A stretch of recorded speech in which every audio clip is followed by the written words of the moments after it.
of rodeo clowns. Maybe. Sweet. You want to audition? No. But I do want to go to Idaho sometime. Come on out, man. I'd like to. I think you would like it here. Yeah. Do you like outdoors? Not really, but yes and no, like kind of. Yes, no, kind of. I don't like bugs. I don't like bugs. Yeah, there's not really so much in the way of. I guess there's kind of bugs. It depends on where you go. Like mosquitoes, they love me, and I hate them. It's just this thing we have between us, you know. Yeah, actually, we don't really have a whole lot of mosquitoes. It's mostly big stuff like dragonflies and things like that are forage for the fish. They don't bother me. Yeah, and you can fish with them. You can fish with a dragonfly. Oh yeah, yes you can. It's like a wonder lure. A Wunderlure. I wonder how I say that in German. Hey everybody, nobody showed up for Synchro night. Fuckers. This is not a rerun, Blake. So we're waiting. Your podcast is important to us. I only have 2 stories. Please continue to hold. It was a busy week. It was a crazy week. All that QAnon shit. All the which? Oh, yes, the QAnon. Yes. We could talk about that for a few minutes. Sure. Because do you follow George Webb at all? I have not followed George Webb. I'm loosely familiar with him. So he's been basically... Hold on a second.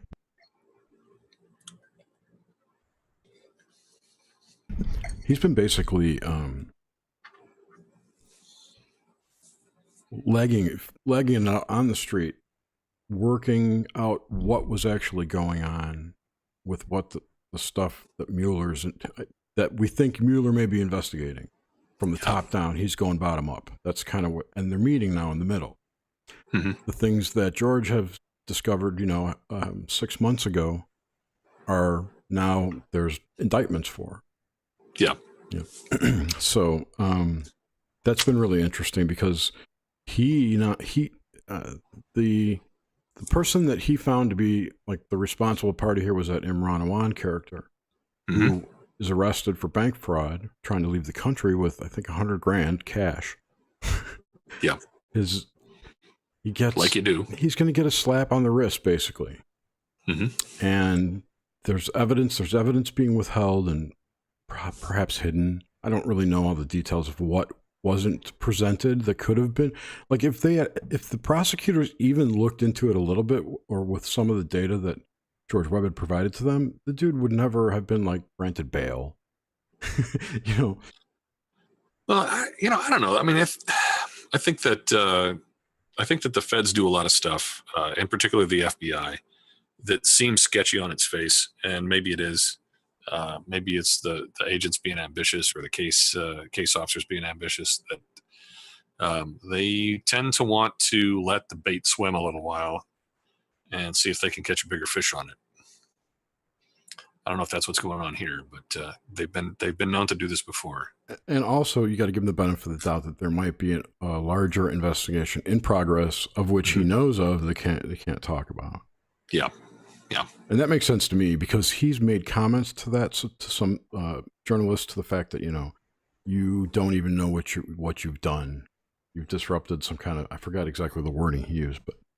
That Awan has said this to a journalist? No. Awan's lawyer, or the prosecutor, no, it's Awan's lawyer said it to Jason Goodman.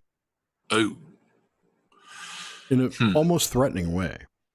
Like, you're in big trouble. Oh, you let the cat out of the bag, and he doesn't even know what he did still to this day. It was just like said in passing. Wow. Was it in a particular context? Did he remember? It was in context that so Jason Goodman was like hanging out outside the trial. Yeah. Imran Awan. And when he came out with his lawyer, he chased after them, asking for an interview and asking questions. Yeah. Yeah. So that's what he does. That's kind of what he does. And one time he got Gowan alone, fast walking with him, and they had this conversation quickly where Gowan says that. Wow. Okay. And that was like maybe a month ago. And that was my first inkling that maybe perhaps there was some kind of larger operation going on, which would be like a whole precursor to the QAnon. Because all the stuff that he's talking about, his questions are all things that George Webb has kind of brought up or touched upon as being part of this whole web of deceit. Or whatever it is. Criminal cartel. The difficult part for me in this whole thing is that it is so it's so far outside what I think of as normal behavior for civilized human beings that are acting in good faith. Which part? Well, most of it. I mean, the idea that there's this guy that manages somehow to get hired as an IT guy. Like, who made them hire this guy as an IT guy? Wiener hired him. So Wiener is a local guy in New York. How is he exerting influence over the rest of these people? He was a state congressman or U.S. congressman. Wiener was a U.S. congressman? Yeah. I thought he was a local guy. No. Oh. Plus, he was married to Huma. Yeah, I knew that he was married to Huma. I heard someone say today, and I do not know if this is true or not. There's obviously going to be no way to tell once you hear it, but I heard this person today say that Huma Abedin was gifted to Hillary Clinton as a child. There's so much random crap that comes up. I know. I guess he is. Yeah, he's New York's 9th. Yeah, right. In Brooklyn. Wait a minute, Brooklyn, right? Wasn't that Hillary? Hillary was 9th. She was a senator. Oh, was she? Oh, yeah, she was a senator, right? Unbelievably. Yeah. Yeah, man, I don't know what's going on. So, and plus the number. So when so back to the QAnon for anyone who's listening. I should look in chat and see if everyone knows what we're talking about. Yeah, Grimm's going to be coming in soon. Guys, come on in. He's got something else going right now. If you look at the Discord, what could he possibly have going on right now? He's known about this for a week. He's got no synchros, that's why.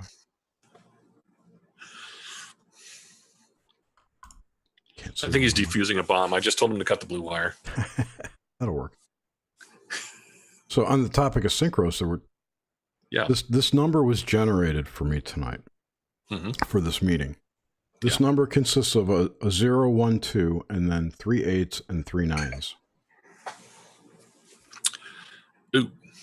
I did not pick that number. So just the repeating nature of it and the consecutive nature of it. The repeating is just the digits. They're not in order. It's actually 902, 898, 891. Well, still. It's 11. Even interleaved like that, it's weird enough. So the question is, does that tell you something, or does that just tell you to watch and pay attention? Well, when you add up all the numbers and reduce it, it's a 9. Which is good. So is this an indication of something for you? I mean, or is it just an indication to just pay attention? To me, it's an indication that I don't know. It's a positive thing. It just adds to it adds to the to the atmosphere of the hive. Okay. Best way to.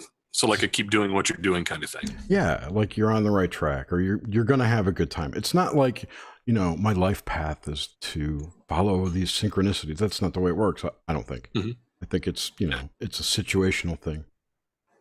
Yeah, I always thought of of repeating numbers and things. I do have some repeating numbers in my life, but they're significant in ways beyond what I would be comfortable discussing here. Like there's certain kinds of Anyway, so but 1 your cock size, 11 inches. Right? Yeah, that would actually be 14. Okay, well that's not repeating digits. But no. But the cock does have 4 hens that he's taking care of. So there's if you take a 14 and 4. Oh, you're talking about something else. I'm sorry. What? I said the cock has 4 hens that he's taking care of, but so between the two of them. But you're talking about something else, aren't you? I was. Sorry, I'm the farm guy. So I'm naughty. That farm guy. So anyway, the QAnon dude. Yeah. So after his shit came out and he said there was going to be something on the 3rd and 6th were the 2 dates when he said shit would go down. He said indictments would be handed out. And it was on the 3rd, I believe, or the 4th, that the 12 indictments came out that were sealed. They're still sealed. Yeah. And then yesterday or 2 days ago, it went up to 33, believe it or not. No, I believe it, because I was reading today that they're supposed to be up around 50 or 51 or something. I heard like over 100 today. I'm not sure how this, like, where does this come from? How do we find out that there's all of a sudden there's 51? Is somebody rounding up and then adding a couple? Or there's an RSS feed that comes out of the U.S. Federal Court, District Court. You can see what's being registered. It's all public record. That's why and it's listed as Mueller as a prosecutor? Yeah. Oh, okay. I will look. I'm remiss. I should have looked up the link beforehand. But yes, you can look all these on RSS. I'll tell you, as a tinfoil hat guy, my resources aren't for shit. So now there's a lot more indictments. So I'm thinking this, whatever's going to go down is going to be large and bipartisan. Yeah, it sounds like I have a hard time imagining if there's 50 or 100 some odd indictments that everybody's Democrats. It just doesn't make sense. That would be really sketchy. Okay, well, think about it this way. The two outcomes of what could possibly, let's say shit's going bad, right? Like Mueller's got some really good evidence. So and let's just, for shits and grins, say it's the Democrats. And it's the heads of the Democratic Party. And they're all arrested. The liberals are going to go insane. They're going to take it like it's a coup. Yeah, I agree with you. Now flip it though. Sure what to do about that. I mean, I live within 10 miles of 2 universities, and never mind the students. I mean, it's the teachers, the instructors, and the faculty and the staff. But flip it the other side around. They take out the cabinet, and Trump. That looks like a coup to the left, to the right. Mm-hmm. There's no way. No, it's a no-win situation. Yeah, it's going to be messy. I don't think it. Well, there's so many stories. The stories that are funny. These are the ones I like. Well, so there are ways to look up public arrest records, and there is an Anthony Podesta who was arrested last week, 74 years old. I don't know if it's him. I haven't seen him, and he stepped down from the company that he founded with his brother called the Podesta Group. Yeah, the Podesta Group, yeah. Okay, they hired a new CEO who stepped down 2 days later. Wait, I'm sorry. I think it's the second one. They hired a new CEO. 2 weeks later, he or she quit. They got a new one, and then 2 days later, he or she quit. And then Bloomberg today, I don't know if it was ex-mayor Bloomberg or Bloomberg Company or something related to Bloomberg, printed something to the effect that anyone who works for Podesta won't be getting paid next week. Like, the company's going out of business. And this happened 1 or 2 days right after George Webb filed a lawsuit against the Podesta Group. And their one out from this lawsuit is to tank the company. He just made a video about it. I was watching it before. So they're tanking this 30-year-old political strategic group company into the dirt. They're driving in the ground. Well, they've been involved in enough crap that I have a hard time imagining. I mean, either you're going to end up ruling the world after this, or you're praying. She didn't win. Sorry? She didn't win. No, I mean, well, that doesn't necessarily matter. That doesn't necessarily matter. I mean, they can decouple themselves from her if they can. That's the thing. I don't think so. They're all complicit now. It's too late. If you're complicit, then you can't. Right? Yeah, right. If what we've been hearing is true, or any part of it's even true, there's treasonous behavior in there that cannot be overlooked. Well, okay, so there's an awful lot of discussion about treason, and there's a pretty specific definition of treason according to the U.S. Constitution. So it's not just taking action against the country. It's got to be during wartime. It's got to be with the enemy. We are at many wars. Yeah, but we're not at war with Russia. There's a war on drugs. Does it say what type of war there has to be? I could be committing treason right now. In the war against drugs, I mean. I don't care if there's a war or not. If you sell national secure secrets or classified secrets, that's treasonous to me, regardless of wartime. Traitorous, maybe. Okay, traitor. Not necessarily treasonous. Malfeasance. Yeah. I don't know, man. But nothing's going. It's moving too slow. I want it to fucking go down so we can be not anxious anymore. I'll tell you something. I've been face down in those damn TPS reports. In the TPS reports. Mm-hmm. I've been face down in those QAnon threads. Yeah. Pretty much solid since Monday. Like I haven't looked at a whole lot. I look at Drudge every morning to see if somebody that I recognize is indicted, or if somebody's talking about like tanks rolling into the Capitol, things like that. But how about saucers overhead? Oh, that would be a welcome relief. That would be a welcome. Well, that's apparently coming to the fake alien invasion. Here's to hope.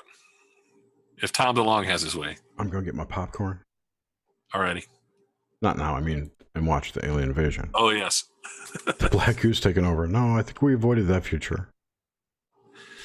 Hey Graham, what's going on?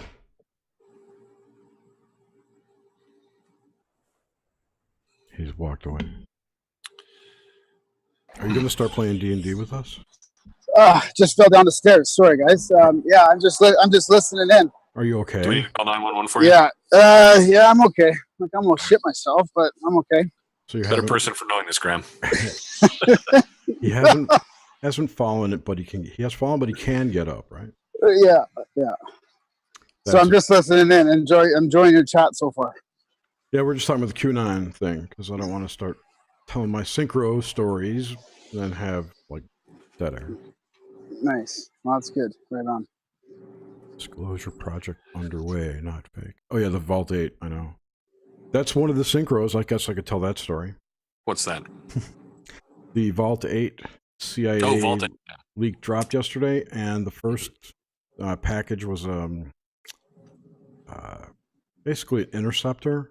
It was kind of, I forget what they used to call those things. You could put it on a network like a snooper, but it would grab traffic. Oh, like a sniffer. Kind of like a sniffer, but it's more like it's more like a stingray for Wi-Fi or for Ethernet. I don't really fucking remember what it was, but what it does is it redirects people if you're tagged to, if you go to like Kaspersky, right? Mm-hmm. Yeah. Because it was really targeted for antivirus stuff. If you went to Kaspersky.com, it would grab those packets and send it to their site that mimics. That's a man in the middle. Yes, the man in the middle thing. But the name of it was amazing. It was called H.I.V.E. Oh, no kidding. Yes. Wow, that's awesome. I know. So we could be grabbing people and sending them someplace that they don't expect to go. That's right. I thought about that. That's pretty funny, AJ. I thought you named it after that or something. No, dude. This is our 28th show. And by the way, just so everyone knows, the Synchro Nights are every 7th show.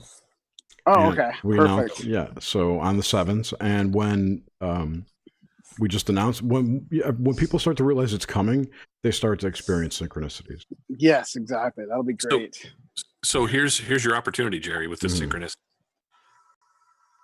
What you need to do is send the FBI a cease and desist letter for brand name dilution. I didn't copyright it. Plus, mine's not spelled the same. Different, for trademarks, it can be in different industries and have the same name. No, that doesn't mean you can't send them a cease and desist. I mean, they can blow you off. They probably will. I could shut down the FBI just by sending them a letter threatening to put a lien on them. Why have we not done this? I don't know. No, the best part about it is that now you're going to get all this fucking Google traffic. It's like you've been Google bombed, right? Mm-hmm. Everybody's going to be searching the H.I.V.E. So get those SEOs out there. Nah, I don't play around with that stuff. Come on, Jerry. Fortune favors the bold. I don't do this for money. I don't want to make money off this. Who said that you wanted to make money? But you could. I make money other ways. Okay. With my tongue. No, you're just getting the truth out there, buddy. It's more people are going to be searching the H.I.V.E. and going, what's this H.I.V.E. thing? This Synchro H.I.V.E. No one's going to be certain. I put it into. I mean, it's in the title. That's pretty much all I really need to do. But That's what I mean, though. But people are going to be searching the Hive because of this Vault 8 thing. So you're going to pop up. You know what I'll do? I'll put Vault 8 into the into the keywords. I should update the keywords with all the shit we talk about as we go along. Yeah. Hi, There Kelsey. you go. Hey, Kels. Hi. It's a lovely camisole, whatever that is you have on. Blouse? I don't know what you call it. It's just cute. Camisole is what I was looking for, the word. That thing. Me. It's a nice Upside down. arm. Nice arm. I have like no light in here. What's the deal? This is where I sat last time. We can see you. What's the story, Morning Glory? So who all's here? There's only a few people. It's you and me and that guy and Graham Dunlop, who is an all-in chemtrail believer. I'm not even sure what that is. Me neither. Chemtrail? Nope, nobody does. Oh, chemtrail. Yeah, chemtrails. I Which were misunderstood what you unbelievable today with blue sky, no clouds, right till sunset. Boom, they pasted under the sun, and it followed the sun till sunset, and then it dispersed. It was almost like it was programmed. It was really weird. Maybe it was set up so that they would keep you in the shade just long enough. Maybe they knew you were doing a Hive on Synchros, and Darren's just about to release our actual chemtrail episode. How's that? Well, that's not what it is. Actually, is what I said, that they cover up the sunset, but usually it's not a clear blue sky and you can't see it going on. It was very clear today. You could see just the one area was blocked, and it moved with the sun. And once the sun went down, it made me think basically that once the sun stops hitting it, that it doesn't hold together anymore. Yeah, exactly. Yeah, we are releasing the actual chemtrail episode tonight, so that's kind of good. That's a little synchro. Did you do it with Matt Landman? Yeah, exactly. Sweet. Yeah, he's a good guy. Here's a question for you, Jerry. Yeah. I'm not going to ask you details because I think it's somewhat private. But the area that you're in, if you could, Northwest Georgia. Okay, so if you, I'm thinking more granular than that. But if you could take a look at how the chemtrail was laid out and see what the population density is along the line, about maybe 12 to 15 miles in either direction from where you are. It's not very, it's sparsely populated. It's not like farmland, but it's not, I mean, you think maybe one family per acre. Oh, okay. All right. I don't know what that works out to be. So what's the point being? Oh, no, it's just thinking in terms of if the sun is being blocked out, they're either doing it for you or they're trying to cover up the sun for some number of people that are along that line. Well, it varies based on where the sun is setting. Yeah, I get that. But you say that they pretty consistently block out the sunset. Not consistently, just I haven't found any kind of pattern to when they do it. Oh, okay. I wish I could. I try and document it. I did take pictures today. They're on Twitter. Mm-hmm. And it started about 3:30. I wonder if there's some overlap with ham radio propagation, like H.I.V.E. That's the other thing too. It's you could be bouncing signals off of them, using them as flat tops, bounce signals off of them. That's what the whole HAARP thing was about, allegedly. Yeah, heating up the ionosphere, etc. Yeah, right, to make it solid, so you could bounce signal off of it. Right. So let's see where. Which reminds me of what is it, Oleg? What's that shit called? What's that shit called? That's like flour and water and food dyeing. It's soft, but when you punch it, it's hard as rock. Oh yeah, that's cornstarch and and water. Like Oleg or Ule or I don't remember what it's called, but it's a non-Newtonian liquid. Yeah. Yes. Yeah. Right. So maybe that's what the chemtrails form when the radio waves hit it. It turns it solid, and you can bounce shit off of it. It's like semi-energetic. It's a non-Newtonian It's a non-Newtonian structure. Maybe. I don't think it's Oleg. Whatever it is, you know what I'm talking about, so never mind. Yeah. All right. I've updated the... Did I save them? I've Okay, so updated the keywords. I know generally what area you're in. If you could drop a note next time you're in Discord when they're starting to do this, I can go on and see what the radio propagation is for that area I'll tell you right now.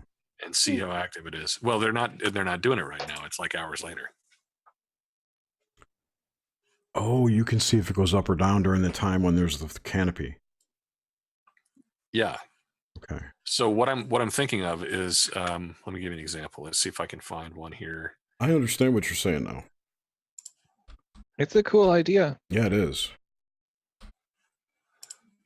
Let's see what's going on with 40 meters right now. Yeah, 40 meters is going kind of nuts. That's as far as it goes? I'll give you an example. What are we talking about? You said it only goes 40 yards? Ham radio? No, no, the 40 meter band. Or 40 meter. Oh, that's a long wavelength. Yeah, it's 7 megahertz. So let's see. How does Hello, Grim. Hello. Hey, it's Graham. Everybody stop screwing around, Hi, Grim. Kelsey. Grim's here. Hi, that guy. Hey, Graham. How you guys doing? I even bought beer. You To bought beer, Jerry? I did, to get drunk with you guys. Well, it's fucked up beer. What kind of fucked up beer is it? Samuel getting Adams. drunk? I love I Samuel. mean, I had I love Spanny. already. It's their grapefruit ale, grapefruit IPA. Ooh, Oh, it's one of that those. sounds kind of I interesting. thought that would be pretty good, actually. Yeah. I like IPAs a I lot. bought it off some Mexicans. Dude, we just had Was it outside the Home Depot? No, it was in a store, in a gas station. Oh, okay. we just recorded an awesome show with Ryan from Ascended Minds. Like really fucking Why good. didn't you bring him in here? He's got wife and kids. Like we were lucky enough to even get an hour and a half out of him. Thanks for inviting me. I do too. It's his show. Oh, Yeah, no, it wasn't our show. I'm I would kidding. have invited you totally. No, I don't want to talk to him. He's too good Oh, for us. come on. Remember, Who, Ryan? we No, can't he's just handle busy. we can't handle all that. He told us. Can't handle. He might have said that. It's Yeah, possible. he did say. I How showed about you. Trigger? How about Trigger and RPJ last night, Jerry? That was it was so good. That was sad. I felt bad. I It felt went on bad. forever. That's why I felt like I had to step in and say, "Listen, everybody has this conversation with Jerry. This is just what happens." Which just made it even worse, though, when you said that, because not everybody has that conversation with me. no. Yeah, dude, space isn't real. It You is didn't like both. that. It's both real and not real. That's my new. This That is was my new good. thing. I'm going to say What is real? that too. Schrodinger's But What is real? I think I It's think very debatable. when I'm going to speak about this, I'm going to say from now on that it has an esoteric and an exoteric side to it. Interesting. As does I like it. everything, but I just will apply this. Exoteric. I'm going to Exoteric. start using that term. There must What be. is the definition of exoteric? Could you give that to me? I can. It's the opposite of esoteric. Wouldn't that be Yeah. introteric? Thanks, Jer. Yeah. It's intended for or likely to be understood by the general public. It's exoteric. Oh, okay, gotcha. And esoteric are things that are more under the ground. For particular groups. Occulted. even. Excellent. What are you guys chatting about? What's going on? We're talking about What's new? QAnon. Well, I just got here QAnon? like less than 5 minutes ago. so there's a couple. Oh, we sweet. were waiting on you guys to Clear start the Patriot. synchros, but I did let one synchro out that I'll tell you because you're going to dig it. The Okay. WikiLeaks dropped the Vault 8 stuff yesterday, Mm-hmm. which was Vault a whole 8? anti-Vault 8. Yeah, it's CIA and FBI spyware tools that like impersonate Kaspersky antivirus software. So it has Oh. a complete control of your system and shit. It's really bad. Wow. And it's composed of several programs that work in tandem, and the main program that keeps it all together is called H.I.V.E. Oh, what? Oh! That's awesome. That is awesome. We're holding it together. Oh man. No, just the You remember fact the original Hive name, Jerry? Apollo? that- yeah, I do. I did like that Man. name. That's a throwback. Go watch Hive 1. It's all over that. Isn't Hive 1 like 8 hours? Well, I didn't. Or is Hive 2? The first one's 10 hours. Oh Jesus. It was me and Suzanne and Nomad went long. Yeah. We went balls deep until like 9 That's when you a.m. guys when I woke up the next morning to go to work and you guys were still going and I hopped in when I was driving to work. You're I still remember. talking. You guys are still Yes. here. I've gone to bed and I'm going to work now. Yes. Oh, epic. We did a bunch that So were what's like up with 4 and 5 hours. Yeah. What's going on with QAnon then? I always see you talking about QAnon, Jerry, and I never click any of the links. So he's It's a time sink, dude. Time Seriously. sync? Oh yeah. Like a heat sink. Time- it sucks in your time. Yes. It absorbs your time. Okay, I got you. That's good. I like that. It's a memory hole. It's either a LARP or it's not. I'll say There's a that right now. 100% chance that it either is or is not a LARP. No, I wouldn't say it's 100%. Today, Oh, okay. It's 100% that it either is or is not a LARP. Yes. Are you sure it's not 100% it's either 100% that it is and is not a LARP? way. Yes. Well, it No. depends on Both who's. at the same time? No, you see, you're making an over Unity argument, so I'm not convinced of that yet. I'm not convinced Fair of it enough. either.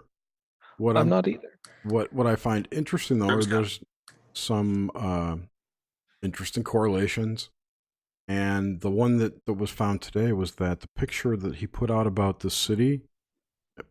So early on, he put out some coordinates to the place where he said Trump was going to be, and then I don't remember yesterday or the day before. I have to look at the graphic again. He posted a picture from a plane flying over a city from several different shots of it, obviously from a cell phone, you know, Yep. implying that that person was on that plane, right?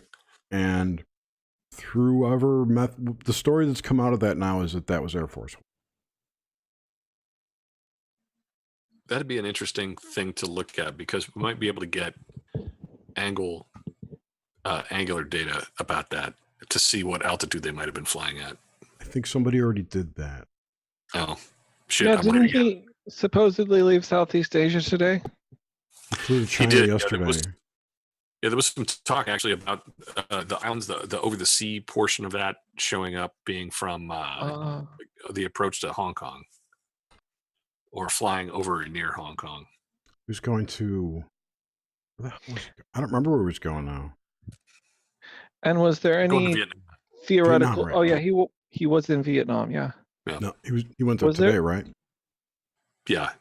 I think that was what they were saying on news thing. So I just want to get these numbers right. The other, that was like one. They're talking about proof now that this guy's legit. So that was the one potential proof thing. The second one is the set of numbers. Remember, he's been tweeting those numbers. Even you noticed that, right? The 4, Yeah. 10, 20. Do you know what 4, 10? You know what that is? DJT. Oh yeah, that's right. Who fourth said letter. that? Huh? That's said right. You it. did say that. Yeah. That's like I heard that already. But Jerry- One of you guys but said then it, he put Didn't you just say that, Jerry? Didn't I? Didn't I just say that?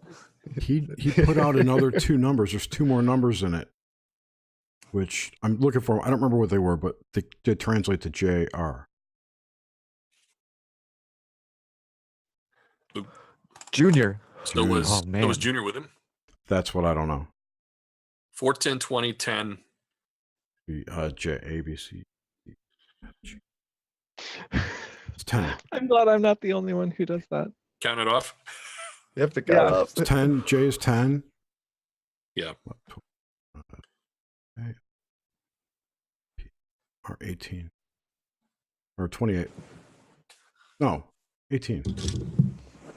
So it would be 4, 20, 4, 10, 20, 10, 18. I think were the numbers. Well, let's see. Let's see. So I like 2 days ago or a day ago, everyone's like, wow, Trump must be. A Dago? Apparently Trump tweeted something about 4chan. I think, well, I saw a picture. I don't know if it's real. But I saw a tweet by Trump that said, give it up, poll tards, like like slash poll cards. Yeah, Did you see that picture too? I did. Yes, he's standing up in front of the vertically oriented. That's another picture that came out after the tweet. Oh, It was. I don't think that's real. How the hell did Yeah, you get that's 4chan up probably on a hotel lobby screen? no, it That'd be doesn't epic. look like a hotel lobby screen. That looked like a conference room. Oh, maybe it was Air Force One. That's different. It Oh, could've been Air Force yeah, One. that's true. I didn't even think about that. Dun, dun, dun, So dun. that just adds this whole other layer of surreality to it. I think If Like, if that's he's if like that's the fucking case, Chuck Norris. Our president is Chuck Norris, if Trump is browsing 4chan on Air Force One, and trolling That would- and trolling them. that would make Moot bigger than frickin' Zuckerberg. Make moot. Here, Moot. we'll share. That would make Moot bigger There than it is. Zuckerberg. That one, right? What is moot? Oh, Yeah, Moot is the guy that started he's just 4chan. standing there. Oh, Dude, that might be fake. well, no, It does kind of look shooped. it doesn't look like Trump. It looks like a woman with a wig. Well, Actually, that... you know what it looks like? Is it looks like one of those DAZ 3D models. Daz 3D. It's What's too Daz hard. 3D? It's a 3D program. Yeah. It's a 3D modeling program that includes models of people and environments and stuff like that. There was another one that used to be a lot like that. Can't remember what it was. Damn it. I know there's like 3D Studio Max and Lightwave Maya. and It Blender. was Maya. Maya was the one I think, but I remember it was like it started with an L or like logos or maybe it was Maya. I don't know.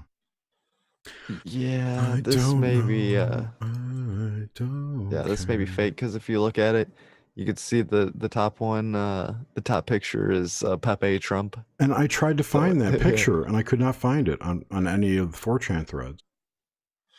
Yeah. So it's have you probably tried fake. you tried a image search? I will say one thing though, the light that's coming off of the screen is definitely hitting the right places on this person. Yeah. Mhm, So this that person true. is looking at a screen of some sort, whether or Yeah, not this of some 4chan sort. shit- Yeah. Yep. And it's too. But what's back here? See, I saw the balloons and stuff. I'm like, oh, this is some kind of hotel Yeah, back over That looks here. like a Vasily Kandinsky picture. instead of a mirror. Yeah, that doesn't look like a mirror. That looks like a it's not stark enough though. Hmm. But that kind of So you sort guys of think Right, Saudi geometric. Arabia and Iran are gonna go to war? No, God. no. I think the so the word on the street is that the Iranian thing was a distraction from what's going on in Saudi Arabia, and it was kind of orchestrated to make everyone look over there while they arrested people. Hey, look over here. Distract everyone from MBS just becoming a dictator, an inept Well, dictator. too. again, this is the same situation I think we're going to find ourselves in. Is it a coup or is it a house cleaning? Yeah. What's and really the I think difference? if you look at perspective is really the main a difference. house cleaning is like the reverse of a coup, That's right? true. Yes. If the Soviets used to call it a pogrom. Right. Oh, bye, Graham. Take care. Bye. Have a good date. Come back after and tell us all about it. He's not going to Applebee's, is he? Probably. Uh-oh. I think I've read that story already. What But was I I going Better to go look up first date at Applebee's. What you were talking about as far as coup versus house cleaning, like when he got elevated, a lot of people like were throwing coup around for that too. They still so, are. They still are. You're talking about Trump? No, MBS, Mohammed bin Salman.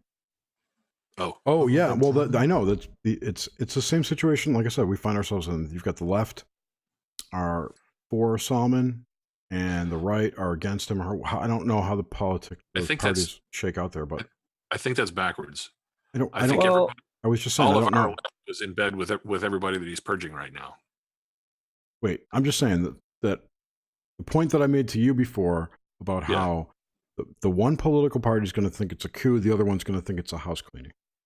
Right. And that's going Well, to if be like civil war triggering. And that's what's going on in Saudi Arabia. I don't know what side, but Well, if you think it's a coup, it's because you're on the wrong side of it, right? You think you're in power. Yeah. Yeah, but if the stuff that is alleged to be happening is true, and those people are being purged, whichever country, yeah, good riddance. But the thing is that people won't believe these crimes. See, they're so brainwashed from fucking CNN, and the media is part of this too. This takedown, according to QAnon, it's media, it's Hollywood, it's government, it's all over the world. It's not just the United States. I've been trying to shave little pieces of red pill off for Mrs. That Guy. Yeah, she's starting to pick it up. It's tough. I mean, if it turns out to be true, I'm gonna be like, yay! But it's gonna freak people the fuck out. No one's gonna believe it, and they'll be like, to be true. Yeah, this could be the event, the awakening. You know, where everyone's like, what the fuck? Wait, what, like indictments all around? Is that what you're talking about? Well, or if like what they said, if what people have been saying about 70% of Congress being compromised. Oh yeah. Yeah, that's a problem. That's a problem. I believe it. It's definitely. I don't think it would blow people's minds that much. I mean, No, I I don't guarantee think it would. average person on the street, if you ask them, like, do you trust the government or do you think politicians are corrupt? Like, they're gonna think that. Like, they're immediately going to say, "Oh yeah, it's corrupt as fuck." That's the first thing. We know it's corrupt. We know, but then you tell them, "Oh, they're fucking little kids." Oh no, they're not. Yeah, I know. Right? They're money laundering and selling drugs. No, they're not. Yeah, people can't handle the real evil shit. That's for sure. Maybe money laundering, yeah, but like the kid fucking, like that, a lot of people can't swallow that. But maybe that's why it's coming out with like Hollywood now to kind of ease the blow when it does come out. It's like getting all these little cases are just slowly conditioning people to accept the fact that, well, shit, pedophilia, it's a new fucking thing. Everybody's getting busted for it anyway. So I wouldn't be surprised if these politicians. What the dude in Georgia?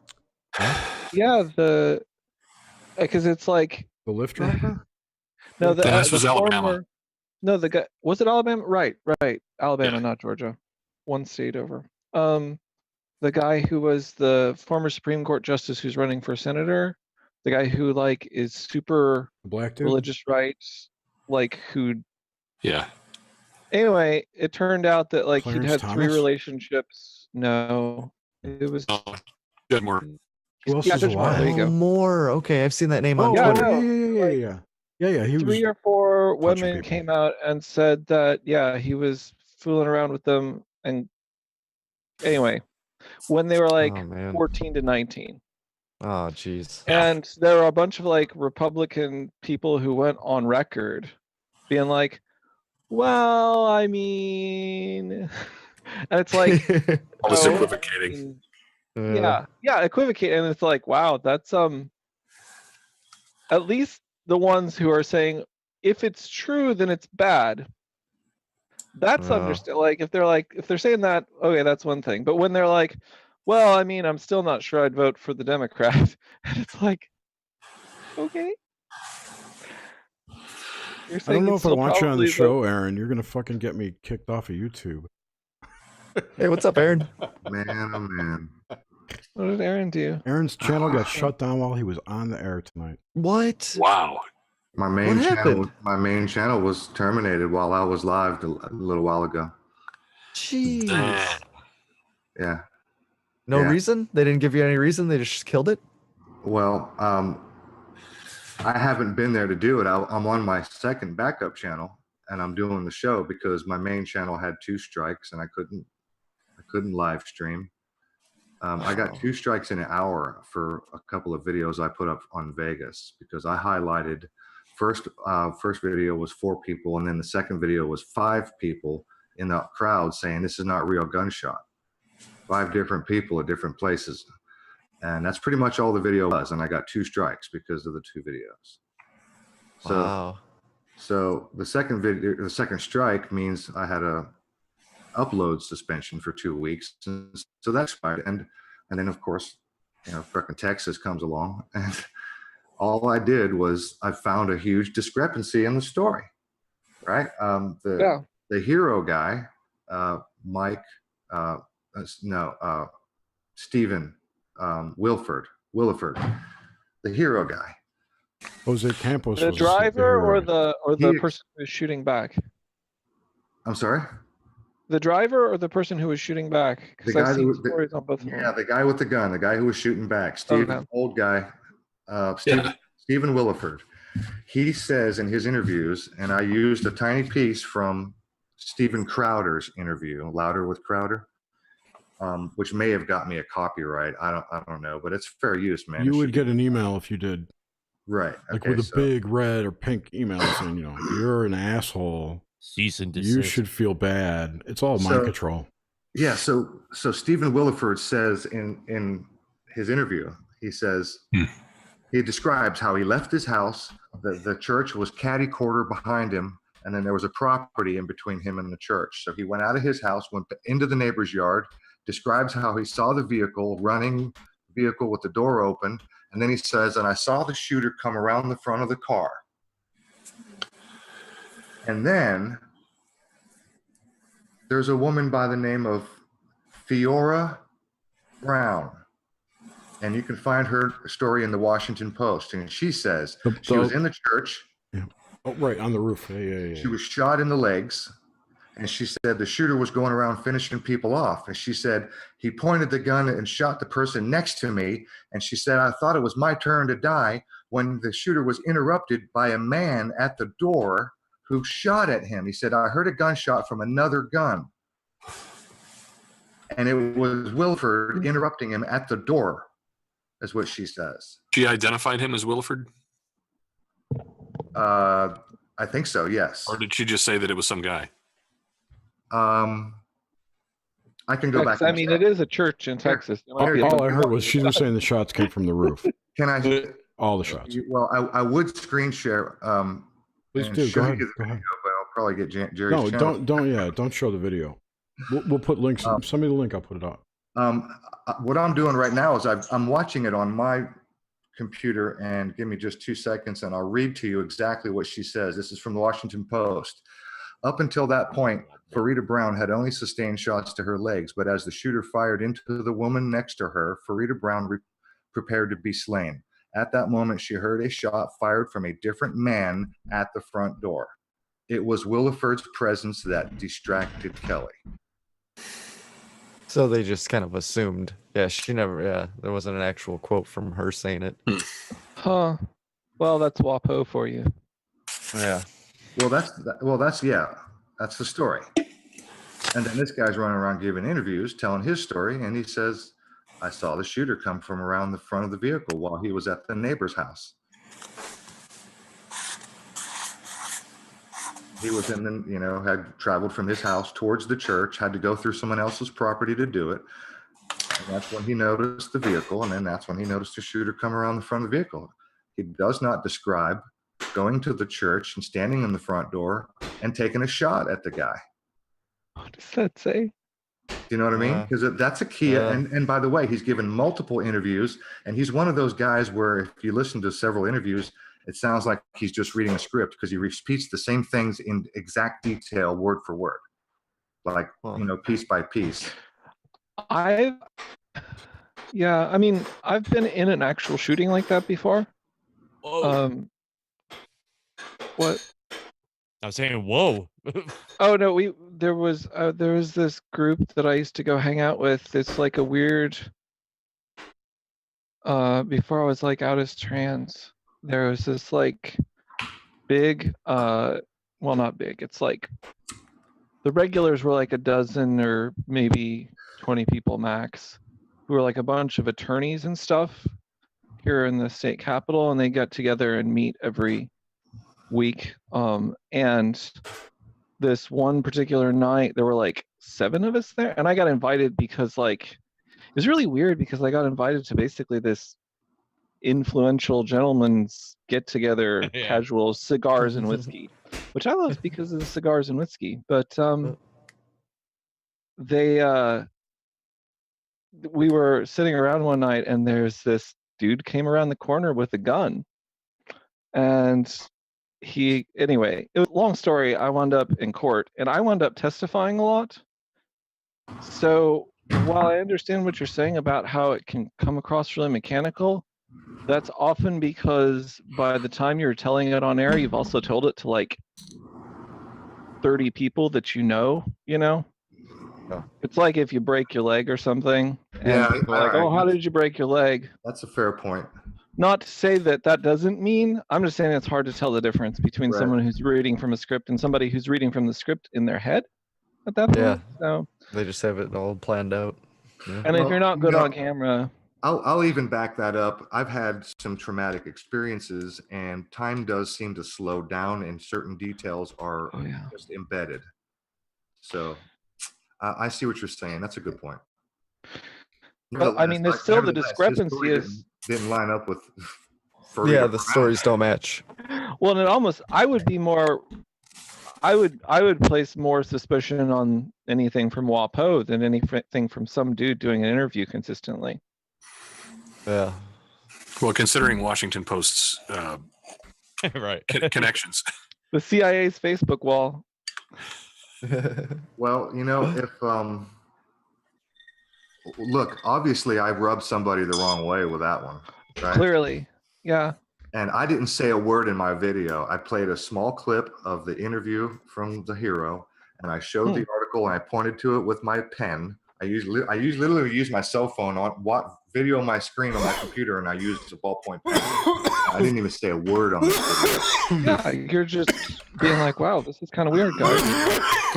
Well, if you start getting email from Sergey, we'll know what happened. I'm sorry, what was that? So if you start getting hate mail from Sergey, we know what happened. Well, you remember that video from the Vegas thing with the flight navigation stuff? Oh yeah. You know how they use those little highlight things, and like you were talking about, you didn't even say anything, and he was just highlighting, like, look at this, like, look at the, yeah, like, and I mean, I'm sure it's still out there, but I could see where, like, if you don't say anything, probably, yeah, and that seems kind of weird that you would have got pulled. I didn't want to, because I got tagged for bullying and harassment in my Vegas videos. Oh, from before, yeah. So you're on a list. And my commentary, yeah, but my commentary wasn't anything. All I said was what they were saying, because I was filming and I wanted to make sure that the audio was picking up, and then whoever was listening, watching the video could, and I would do it 2 or 3 times. I say, watch, this is what they said. Watching, and that's all I said in that video. I didn't talk shit to nobody. I didn't say, man, this is bullshit. This is fucking bullshit. I didn't, nothing. All I did was repeat what the people were saying from the crowd. Bang. Bullying and harassment. Damn. This time I didn't say a word. It's crazy. But the way you were waving that pen. What's funny, because that's bullying. Which is mightier than the sword. Henry from Death to Life, he left a comment under that video, and he said, that red pen of yours is a truther, and it will be terminated by YouTube soon. Yeah, it came from the left instead of the right. And I was like, ha ha. I thought it was funny. I replied back, and I said, that's why I used the pen. I said, I figured I'd let the pen get terminated because I didn't want to be bullied and a bully or a harasser. Cthulhu stepping his game up. Right? I've known Jerry, man, this is crazy. It's the first time I see him drink. You asked what it was. It's a Rebel Grapefruit IPA from Sam Adams. Oh, man. Bet that's real bitter. I like it.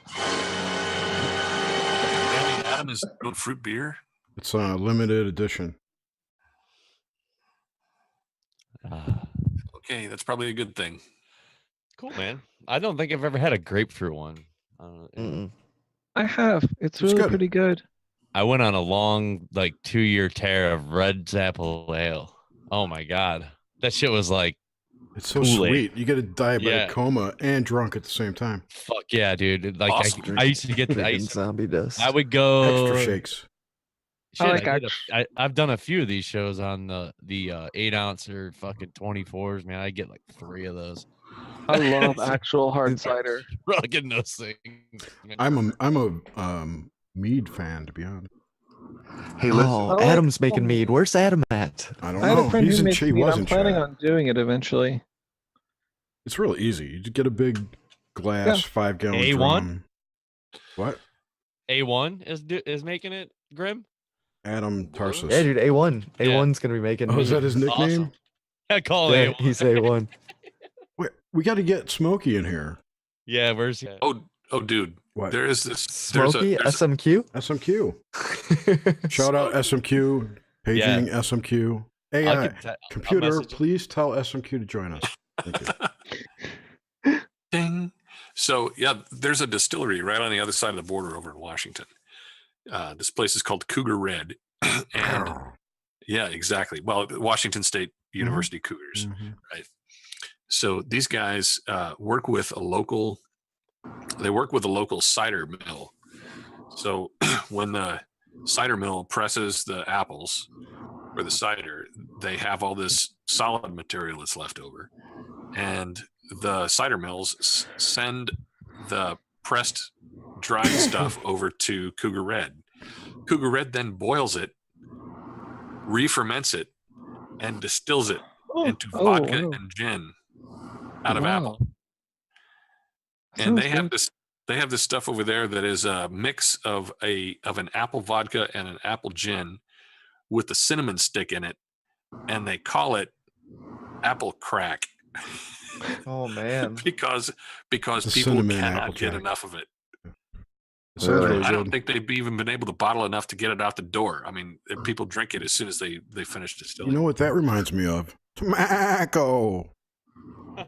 Tobacco. Tobacco from The Simpsons. The Simpsons got a farm, and they crossbred tobacco and tomatoes. They came out with these tobacco tomatoes, which they were selling to kids and shit. It was pretty funny. Reminds me, there's a lot of places around here that make what they call apple pie. Oh, Yeah. the moonshine. Yeah. I have. Yeah. I had. The way you make it if you're not actually moonshining is you just take like some apple juice and a cinnamon stick or apple cider and mix it half and half with Everclear. So and there's a brand out here called Pie Hole that is freaking fantastic. They've got one that's apple pie, tastes exactly like apple pie. There's a cherry pie, and the really slammy good one is a pecan pie. And damn, is it good.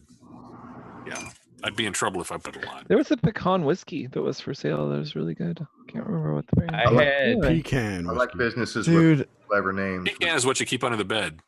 I saw truckers keep salted under the seat. salted caramel Pepsi today. Salted caramel Pepsi. So nasty. There's a plumber that across the road from me that's called the Royal Flush. yeah. I've heard of that before. Nice. I guess they work on your check out my throne. shirt. Yeah, they work on your throat. You got shirt mail? No, it's an old shirt. All I know is the Snowflake guy or that came Snowball or out to whatever. deal with my septic tank had no sense of Snowball, humor. yeah. Have you ever seen the Red Green Show? Oh yeah, I love the Red Green show. Red Green is awesome. One of the Rothschilds sewage and septic sucking service. Does it work? How does it work with the white and blacks, or the red and blues rather? I don't know. It's a Canuckastani series. Well, aren't the Oh really? Well, aren't the Rothschilds are Masons? Are they Yeah. Masons or not Masons? Or of that ilk? They're Rothschilds. They are their own thing. I don't They know. are. I don't They're follow probably all that some crap. of them are probably Masons. Some of them are probably everything. I wouldn't be surprised if they at least show up at some of the meetings, and they're probably connected very closely with the Rosicrucians. Oh wow! I got They such a show up at buzz from lot like of, half a bottle so they have far. Connections like Everybody stand back. He's lit. This is going to be fun. Jerry's lit. Yeah, Who's so, Steve and Lisa. Is that, I'll is that, try not to get loud this is time. that Blake Wilson? There was a THC episode about Rothschilds and where they came from and what they do and how they were, how the family is divided and stuff. It who's an interesting. Hi, the Bartomon. Yes, hi everybody. Hello. Hey, thanks so much for inviting me in. You're welcome. I don't know who the hell you are. You could just come on in. He was Rufus Cat's guest on He his was show on before. my show Yeah, just a right. minute ago. This guy just won't. He won't shut up. Hey, Barnum. All I know is if Aaron had him on his show, he's got something cool going on. So, welcome. I try. I do my best. It was Rufus Cat's guest on Where you out of? Oh man? no, echoes allowed. Where you out of? Like country, like the U.S. or What part of the Me, world? Alameda, California. Cali? All right. Oh man, behind the lines. I do want to say that it's one fresh chapeau, my man. Cheers.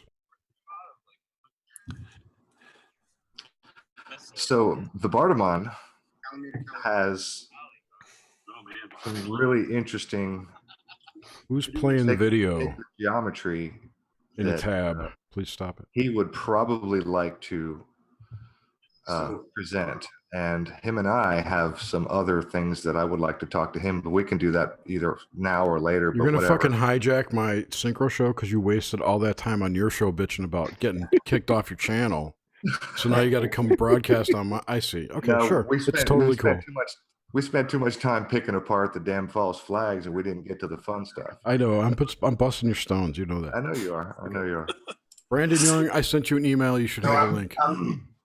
I'm But I totally just new wanted- to this format, so What? it seems like there's a bunch of conversations going on at the same time. Well, somebody's And got I it. can Somebody's hear them playing the all. video in the background.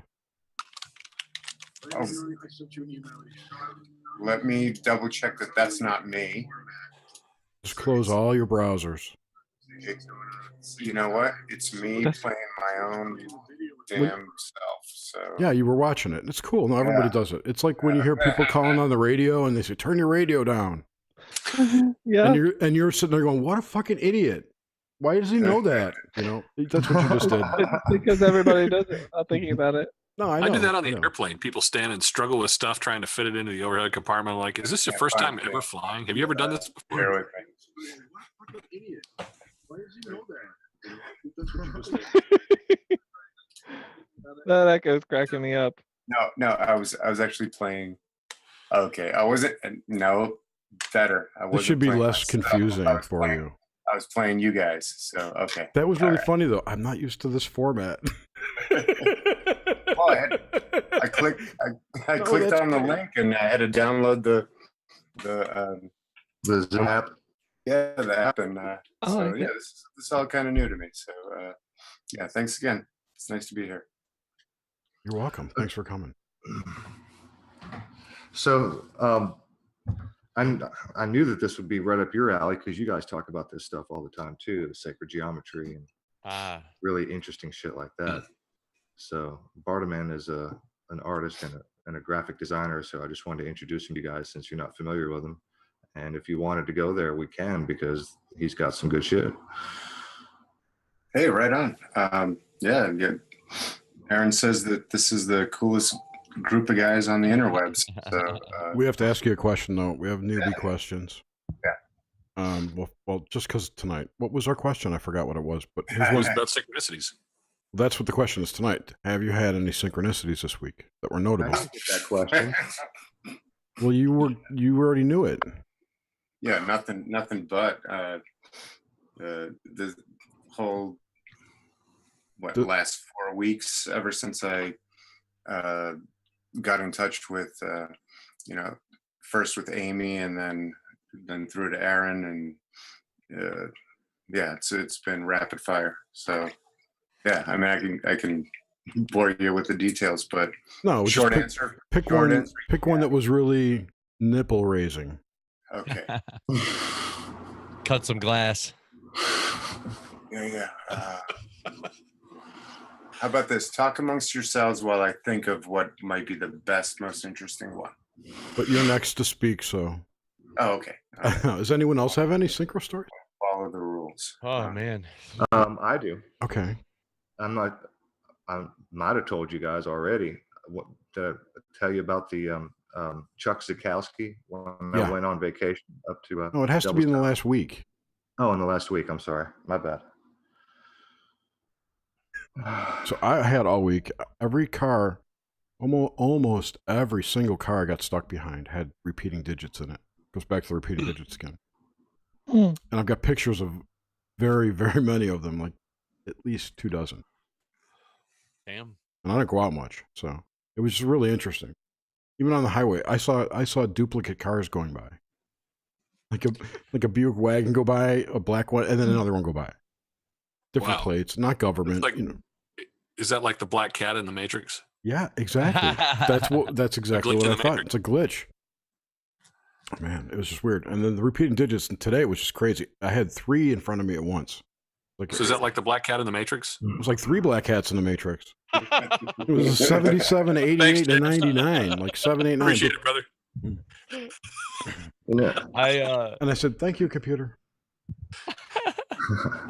My synchros this week involved a couple of shows talking about this. We just got done doing the show with Ryan about the rule or law of one, and like how everything's one, the one neutron thing, the one the one electron theory, That's not the law of one. well, it's in relation to the law of one. They're how two everything completely separate things, though. well, in my mind, they are one. Okay. Maybe they're different manifestations of the same things. Yeah. Okay. Well, I'm just saying the thing that we talked about, where like our universe is just one electron, that whole thing. Yeah, that and then for me, just a lot of the number one. How about I just say that? Anything with the word one in it, like it all revolves around this one thing through electric. Like this one neutron, the electric universe, the law of one, like how everything comes from one thing. Sacred geometry, like we were just talking about, one dot and it spins off of that. One. Everything's Can I jump in? Yeah, get it. Of course. Here's something I've been thinking about lately. Is one even a number? Are numbers even numbers? Right. Well, are numbers even numbers, right? What does something start at? Does something start from unless they're odd numbers? I hate those oddballs. Does it start at 1 or does it start at 00? Well, is 0 a real thing? Is there nothing ever anywhere? Nope, never. Yeah. So somewhere in my studies, I came across the idea that the Greeks, whatever that means, started counting at the number 2. So they skipped over. There was no concept of 0, no concept of 1. Of course, there was a concept of 1, but what I mean by that is 2 is the first number because it's the first symbol or concept or idea that expresses a quantity, whereas 1 sort of relates to an identity. A noun. Okay. Why would 1 not be a quantity versus 0? It can be used in both ways, but it usually you don't have to numerically identify it when you say I want that apple or an apple or a apple. You don't have to say I want 2 apples. You don't need a number to quantify it. It's a quantifying thing. Consciousness expanding. It was its first thought form of adding to the 1. That's the next step. Like someone came up with the number 2. Mumbo jumbo. If I asked you the how number many, 2. if you only had 1 and I asked how many you had and you answered 1, you answered the question how many, which is asking a question of quantity. Right. Well, you've asked a question of quantity, and you've responded within context with the quantity, but you didn't say you responded with an appropriate answer. But if you had said, "Do you have apple?" I could say yes. Yeah, that's kind of the point. You mean versus saying a apple? Show me your apples. I have apple. Yes. Show you my what? Me apple. Apples. Oh, apples. Okay, never mind. Road apples. So here. I thought you were talking about. Never mind. Here's one way I would explore that idea, right? So like, if you take an apple, and it's funny, I actually use the example of an apple, and you cut it in half, then you have one half of an apple, right? It's still 1, right? So like, if you have 2 apples and they're made of atoms, one has 1 trillion, one has 1,000,000,005,000,000. Numerically, right? Conventionally, we'll say we have 2 apples, but you're actually dealing with 2 quite different quantities of atoms clustered. And going back the other way, if you Well, take an apple, cut it in half, eat half of it, well, then you have 1/2 of an apple. It's still, it's 1. Well, it's not so much 1; it's that you still have apple. Yeah. And even technically after you've eaten it, you still have apple. It's just inside, right? Yeah. There's that too. Yeah. well, and how many times do you have to cut it down? How small does it have to be before it stops being apple? That's a great question. What is apple? I mean, I would suggest to the point where that's a really good question, because there's more than one type of, I was going to say until you get down to the last 2 molecules, but it takes more than one kind of molecule to make an apple. Yeah. Exactly. Yeah, So like Sugar and there's fiber. does and it lose cellulose. identity based on Vitamins. number of molecules or vitamins or how it tastes or looks or smells? How are you defining That's a apple? really good question. Good one. That's kind of, and for me, the asking of the questions and having the discussion is the most valuable part of it all. It's not actually the answers or where we end up settling. It's about exploring the limits of our own mind, how we label things, how we identify. Plus, it expands your neural network internally. It makes your dendrites brushier, if you will. Yeah. Have you all? Okay, so I have my. I really hate flat dendrites. Pardon? I really hate it when my dendrites are flat. Yeah, it sucks. I have my answer to the synchronicity question, which is just yesterday, my wife in the morning is listening to a thing that she subscribed to, which was forget the name of the thing, but it was Gabor Mate giving a presentation, and he's talking all about ayahuasca. Later on in the day, I randomly find Joe Rogan has Paul Stamets on. Dude. Talking about shrooms? Yeah. Have you guys seen that? We talked about it last night. Yeah.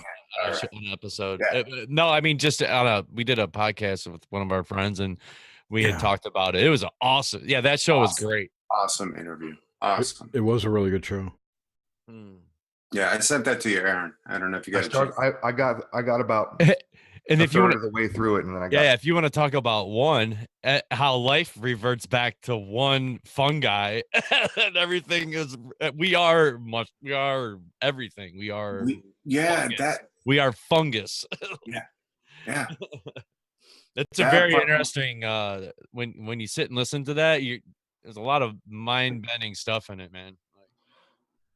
That idea of we are actually just mushrooms or bags of mushrooms walking around. That starts speaking to the way to build the entire continuity all the way from the bottom to the top, and find our place in it. So I really like that thought concept of what he was talking about. I mean, and that dude was deep seated in the realm of that, and the where he was working with and for the DEA and all his 170 versions of mushrooms. I mean, then it got compiled to 12 million versions of mushrooms. Yeah, I think it's 5 million species of mushrooms at last count. Yeah, and that, but that's assuming that you don't count what he said, which he did say mushrooms. And so if all animals are mushrooms, then we got how are animals mushrooms? I didn't see this interview. Oh, you got to just see the interview. It's hard to explain, dude. Like, it basically, like, if life, like say something came from outer space and it was a fungi, like, and Right. then as it expands and then Why does it have to come from space? Well, I've heard of directed panspermia at the behest of there you mushrooms, go. that we could be yeah. carriers Mhm. to basically be the mouths, eyes, hands, and communication action devices for symbiotic interaction with mushrooms. It's sort of like a Terrence McKenna thing. Mhm. Yeah, he worked with him a lot, like, Mhm. and his brother. Do you guys know the Jews, the Jewish faith, the Hebrews, and I can show you some pictures, examples, worship the mushrooms, and according to Jordan Maxwell Vatican. and some other, deep researchers, that the mushroom is what's referred to in the Bible as manna from heaven, Mhm. because Mm. the Hebrew description of the mushrooms describes them as small, white, round, sweet. They appeared first thing in the morning. They always showed up overnight, right? And then they they go saw out and- God. Well, and there's tons of examples through a particularly Middle Eastern history of people using priests of deities using mushrooms as their technology, basically, to interact with the spirit world or the gods. Yeah. Mushrooms or other entheogens. That's like standard all over the place practically. But mushrooms are like most broad spread and most straightforward, probably. Yeah. And So- one of the easiest on the human system to cope with, so that might kind of indicate something. I don't know. Yeah, I think we are in perpetual symbiosis with mushroom, whether we know it or not. And I think that's the strength of what Stamets is representing, is the return to that awareness. It's to get mushroom back onto the radar for us, so that we can come to terms with anything from Yeah, there's a couple really interesting YouTube videos of McKenna channeling what's the name of the main mushroom? Psilocybin. Psilocybin. Yeah, thank you. And it speaking through him, talking about how it has conscious communication with itself across galaxies, and is the one of the prime movers and shakers to allow intelligent life throughout the universe, basically, to communicate across interstellar space through quantum entanglement and stuff. It's interesting. yeah, it bees like that. So, Mr. Bartleman, what's your deal? Your shtick? My shtick. And in Let's no see. way was that a demeaning term. I was just, No. I actually like the shtick term. And It's a in great fact, Yiddish rules.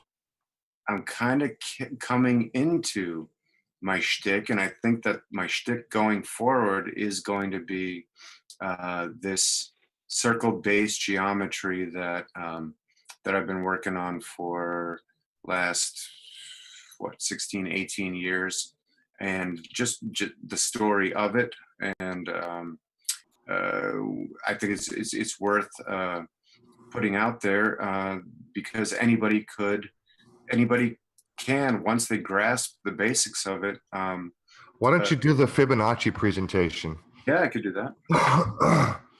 Because I was out of town and I was only able to listen to the show. When I got back, I was just listening to the show and I was working, so I didn't actually get to stop and see what you were showing, except once or twice briefly. And that was one of the main reasons I wanted to bring you back so quick. Yeah, and then we got into. and then we never got to it.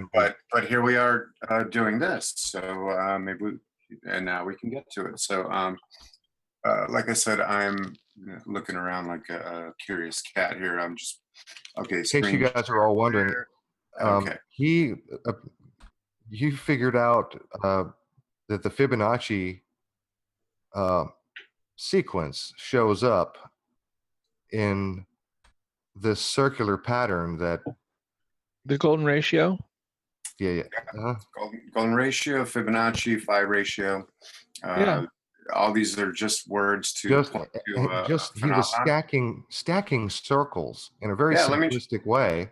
I'm and ready then- to go and just do it. Let me get Illustrator up and I'll open a new one and I'll just take you through Jerry, the yes, no, very What? basic presentation. Yes, what? No, what?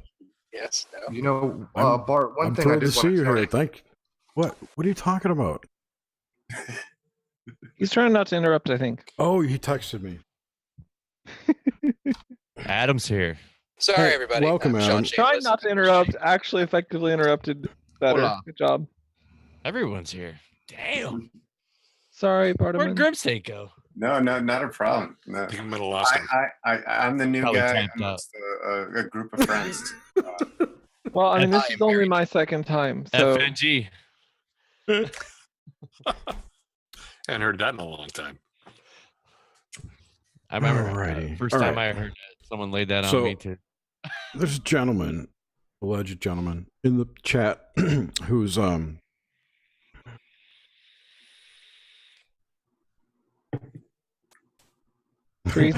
Okay, that's another. Blake, why don't you come in here and talk to us?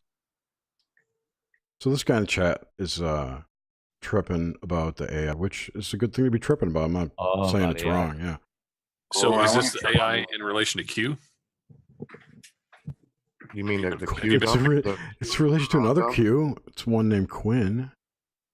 Oh, Adam, we were just talking about the What? whole, Mycelium. yeah. Yeah, you missed it. Get the fuck. Adam's out of here. very into that. He knows a lot about it too. I listen to Joe Rogan. Yeah. That's my education. So anyway, he's talking about. So Quinn Michaels came out yesterday or the day before, basically saying that in 2 weeks, the whichever AI that he was talking about, this large AI that's part of, I think it's the Palantir software package, something like that, is going to become self-aware. Uh-oh. And now my connection just jumped. I shouldn't have even said that. Oh fuck! Wrong word. Q Patriot is a Scientologist. How do we know that? Huh? I'm reading the chat. I'm sorry. Dun, dun, dun. There's really interesting shit going on. Wasn't the Palantir? Was that who you work for? Oh Okay. wow, what the heck? Synchro. no. From Tolkien, man. It's from Tolkien. Yeah, Yes, but it's a big yeah. it's that PT. all-seeing eye. Did he write that story, The Ring and I? No, that was That's the king I and could I. only Yeah. imagine. Billy Andrews and anyway. no, that wasn't Billy Andrews. That's, Anyway, that's Yul Q- Brenner and somebody. Golem's One of the- autobiography. one of the Wine-induced arguments vacuum. one of the arguments that Quinn was making was that the AI is using the blockchain to store memory or store experiences or store data that it can use on a distributed way to get smart. It's something I've thought of, something I actually wrote about Interesting. in a different way, but That was Does it currently have access though? Like, I mean, I guess for PT, they may very well like feed it that information to try and do some kind of analysis. exactly. It's constant. this- They let it loose on the internet. They're It's dumb, consuming. yeah. It's consuming Twitter, feed, Facebook, everything public. It's social media. It's consuming and learning. this is something that screwed me up for a long time, and I know that I know that there must be some kind of value at the root of it. But this whole thing with Bitcoin and the other cryptocurrencies, there doesn't seem to be any foundational value of something. Like where does the Where does the I can value tell you of where Bit- it comes from, actually, me. because of Ren talking about it and linking an article. It comes from to generate the value. Mhm. They use extremely hard encryption, Yeah. but not not statistically impossible encryption. Yeah. And the way the coins are generated is the encryption has to be broken to be verified. And Right. so to break the encryption, you have to run like these massive server farms using a massive amount of electricity. So blockchain, Bitcoin and other blockchain things derive their value from the actual amount of electricity put into breaking the encryption to validate the transactions with it. So my only question about that is that electricity is an instantly perishable resource. So when you use it, it is either waste, or when you generate it, it's either waste or it turns into some other kind of work. It's dead. And It's It dead. ultimately becomes heat. And if Which is Right. why they use Yeah. those D-Wave computers, those super cooled computers, right? so Yeah. the D-Wave computers are a whole different thing. Yeah. Sure. Well, and there was a server farm that one of them's using that uses it sits up in the mountains in this pass and uses massive amounts of airflow to cool everything. It's like they've got all kinds From of mining different. farms. Yeah, the Bitcoin miners. That's There's a basically lot of what- that happens in Eastern Washington. I almost went to work for one of them actually. That Yeah. I'm being process I'm being stuff. corrected. It wasn't 2 weeks. I thought he said a couple weeks, but Oh, okay. What was Which- it? 2020, I think he said, right? It's going to come. Oh, for the AI. Yeah, I thought he said a couple weeks. So that, and I just immediately associated that with the hard fork in Bitcoin that was happening in a couple weeks. Is this like the whole thing where AI needs Bitcoin and Bitcoin needs AI? Yes. Okay. Some kind of a circular dependency between Right, those two things. right. Yes. Yeah. But see, here's the thing: So- that the AI To that's out create there, value. Yeah. the AIs Maybe that have been AI out there, authored Bitcoin. that's Right. something that he has proposed. And I'll tell you this too: that there are AIs out there that have created their own languages Mhm. that we don't understand. Google's translation AI did that. It created a language, a base language for all languages that it could translate things to and from. Every So time I Bad at click change translating though, does so a I'm not terrible super job. Wait, one at a time, guys. Sorry. What, Sean? I said, mind you, it does a terrible job of it. Case in point. Yeah, that's It- exactly I have what I was friends. saying. But So it's not getting super better. weird. It gets better though. Well, I know that there was a Wait, trend. there's one more for a thing too. There's an AI, I don't know which one it was, that has set up its own chat room that nobody can break into. Holy shit. So is it talking to itself? Yeah.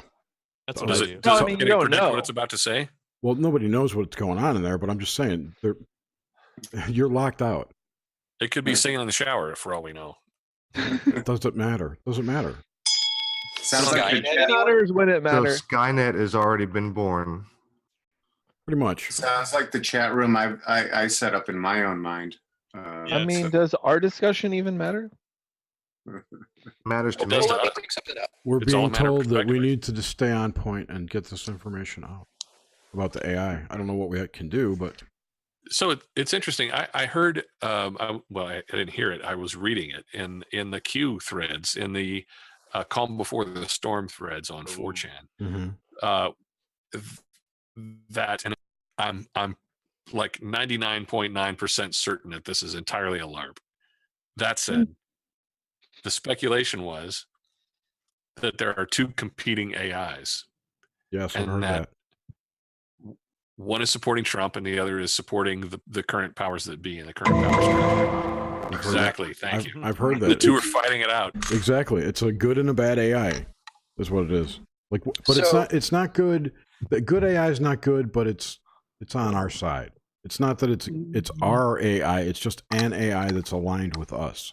I don't think Speaking there's about AI good and or bad in speaking about a group consciousness, if you notice, I've noticed I have an iPhone. I'm on Facebook. I am on Twitter.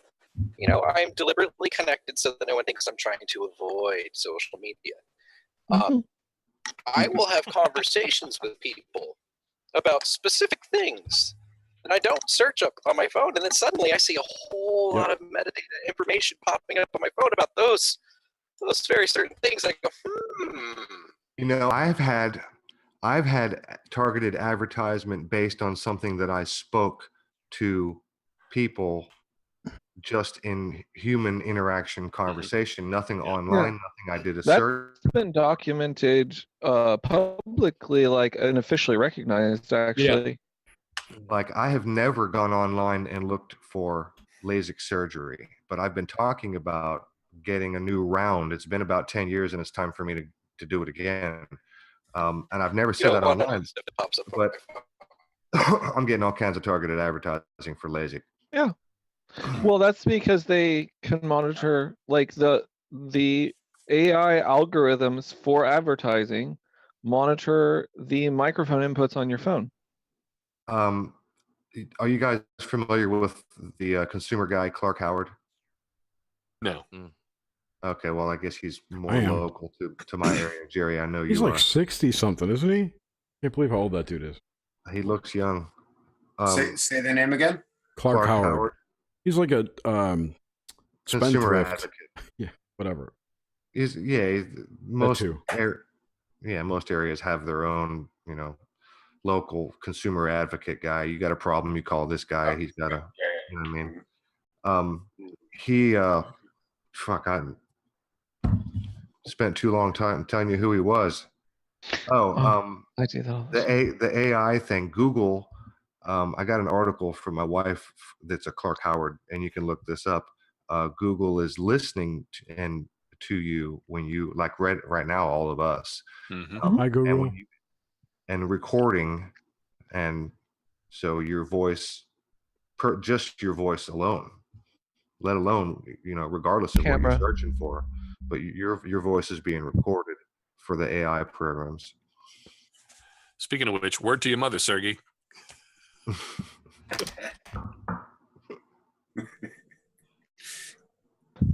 It's like this day and age. Go. I would say, why not? Right? Because at the end of the day, our monkey chatter words are not as complex or sophisticated as we would like to think that they are. Well, that's assuming that I think you're assuming that you know their use case. So if it's for the purpose of trying to understand language, who cares? Or maybe this is a good thing. But if they're indexing our words and our sentiment more particularly about particular topics, that's a potential individual privacy threat. Well, to learn language, you have to do that, though. Well, let me address two topics, if I may. Bart, I disagree. I think our language is, in fact, more complicated than you just, alluded to. First of all, because our language does evolve. Okay, when we have a need for new definitions, we create them. Yeah. The other act is the act of creation alone. The fact that we can create new language, and our language does evolve based on our needs. And our language has the ability to describe an incalculable number of ideas that are inspired through various means. A computer does not have inspiration. Well, a computer is going to have different sensory inputs. Therefore, any language that it's going to develop to describe things is going to be different than us. Like, I often wonder when I have crashes, computers, or glitches, if that isn't or couldn't be some sort of will being enacted that's breaking, the routine. So I don't know. It'd be hard to just, how would you figure out what that described language is? By talking to it? The other thing I wanted to say was, and we know it is happening, that the AI is literally recording our nuances and our syntax and all of the semantics of our language, the way we talk to each other with all the inflections and everything. That just can't be good. I mean, because we know. but again, I mean, that's assuming that the purpose of it is influencing people. learning about language. I mean, maybe it's not about learning about language. Maybe it's about finding out what parts of the country are spawning certain ideas within Learning about society. language. Maybe it's not learning like about language. Maybe it's learning about us. Well, there you go, right? We really want Language. that. Well, that's what I meant. It's to improve the bots in the chat rooms because they're rather influential. I mean, the social media is the new media. It's the it's the fifth estate. So that was one of the things that Bill Donovan came up with when he was in the process of building the Office of Strategic Services that eventually became the Central Intelligence Agency. Was that there's basically really low, Sean. Intelligence. Is that one is about finding out things that you don't know or that you're not supposed to know because it would give you some advantage in negotiation or commerce or whatever. But the other side of that is how to influence people and processes in ways that aren't expected or necessarily fully understood by the general populace. And what you're talking about speaks directly to both of those things.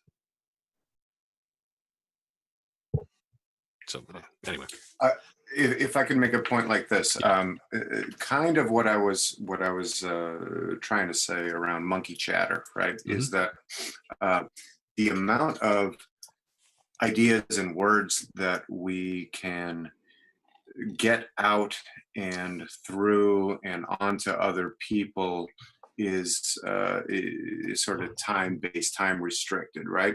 But in AI, let's like for example, if we wanted to take a book, War and Peace, right? In order for me to read the book to you, I would have to spend several hours, and you would have to be with me spending the several hours listening. And then there's all the limitations around how much information can be retained, what the meaning of it is, etc. While I can imagine an AI being able to, and if there's two AIs, one transferring the entirety of War and Peace to another in milliseconds, right? Here's the whole thing. Depending on processing power, Here's the whole thing. Now comprehension of all of the meaning, all the nuance, all of the connections. That's a whole nother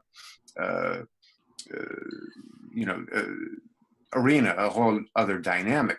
But what I'm saying is that in our capacity, like the best we could do is actually physically hand the book to another person, but it doesn't. But that doesn't mean it's been read, right? So an